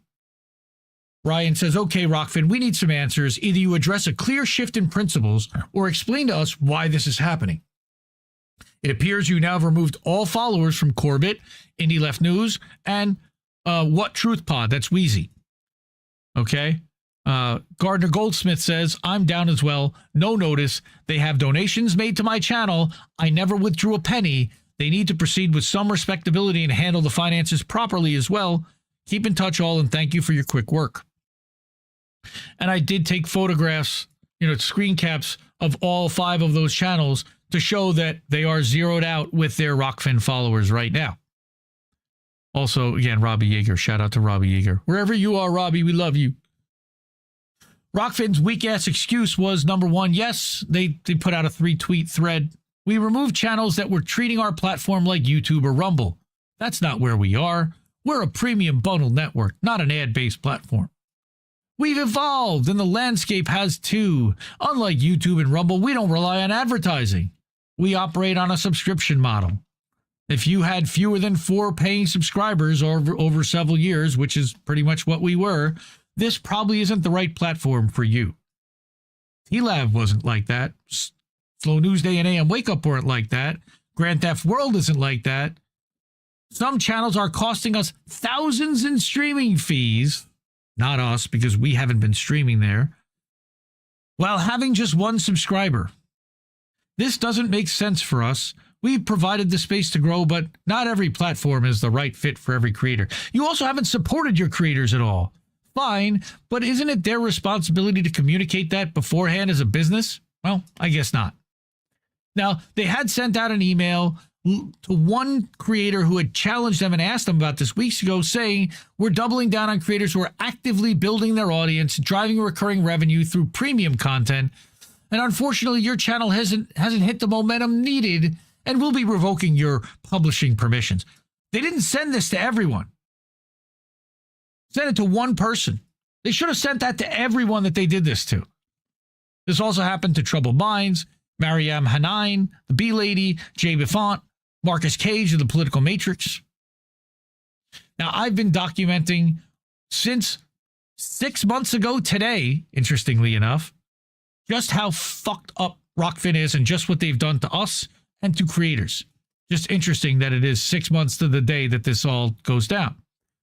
If you want to read all of those articles, and I don't believe that anyone has documented what's happened at Rockfin more than I have, you can read all of those here at IndieMediaToday.com, and I've listed all of them out with their dates, titles, and links to each of them. Now, I also noted that in this article, before I talked about Rockfin, I did put some positive stuff. That Substack created a clipping tool, and they've been doing more for video creators while also promoting the worst people in the world. But that's okay. They're still at least making tools available to us. And then that Restream is going a long way to try to do more integrations, which is helping us. And you'll notice if you're in the Discord that you're now seeing Rumble chats come through the Discord because they've made that available through Relay Chat. And if you're on Kick, you're now seeing YouTube chats back and forth because they've now made that available as well. Great job on Restream improving the tool and making it more user-friendly. So read this article over at IndieMediaToday.com. And finally, INNNewsletter.com. As I mentioned before, sign up free. You can subscribe for a monthly fee or annual fee, but it gets you nothing additional just to support us. All right. You get a daily update telling you all the live streams, articles, and premieres for that day, clip premieres, and a weekly update for all the live streams with a calendar showing you all the shows that you might have missed and all the embeds so you can go back and watch them there too. Very cool. Finally, like I said, we are live on IndieNewsNow.com. Very exciting, very exciting. I'm going to refresh right now. I have not refreshed this since the show started. So you'll see different content up there. Look at that. This updates in real time, 24/7 as new articles are published. So go check out and bookmark IndieNewsNow.com. Over 200 sources included, ad-free, commercial-free, linking directly to the website that published it in the first place. We are not getting between you and those websites. But in addition, there is the Watch Live tab where literally this stream is streaming live right now. A little delayed, but it's still there. And you can chat using the Discord that's right there. Love it. All right, everyone. I'm spent. This was a long one, I know. Thank you for bearing with me. Unfortunately, we're not going to have boats tonight because Reef's not here. His internet, you know what? I'll give you a little Bonan. Let's go Bonan. Can we go Bonan? Hey, Bonans. What's up, everyone? Bonans is here. But unfortunately, we're not going to go to boats tonight, sadly. Unfortunately, Reef's cable modem crashed. He's going to have a new one tomorrow from Comcast. And therefore, we'll be back next week. And in the meantime, I actually published last week's boats as an article at INNnewsletter.com. So you can watch it ad-free there. You can watch it over at rockfin.com/chat/C/INN8TheOcho. You can watch it in a bunch of different places. So please do. And again, we'll be back next week with Reef for boats and for How Do We Miss That? And thank you so much for bearing with me. Let me go back here and take off Bonan Man. Come on. Okay. So in that vein, go check out IndieNewsNow.com. Thank you, everyone. I love you. Support independent media because we need it more than ever. I'm also going to miss Reef's sound bit of we just fucking lost the stream, but I will instead put... Who are these people? No, not that one. This one. Who are these people? That one. All right, folks. Have a great night, everyone. I love you all. Night.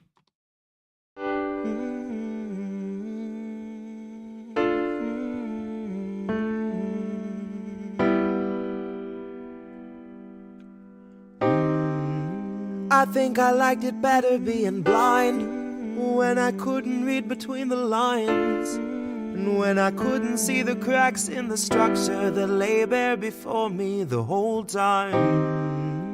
I think I liked it better back when I suspended disbelief and swallowed pride. I thought I knew the difference in the red from the blue, but they both bleed us so dry.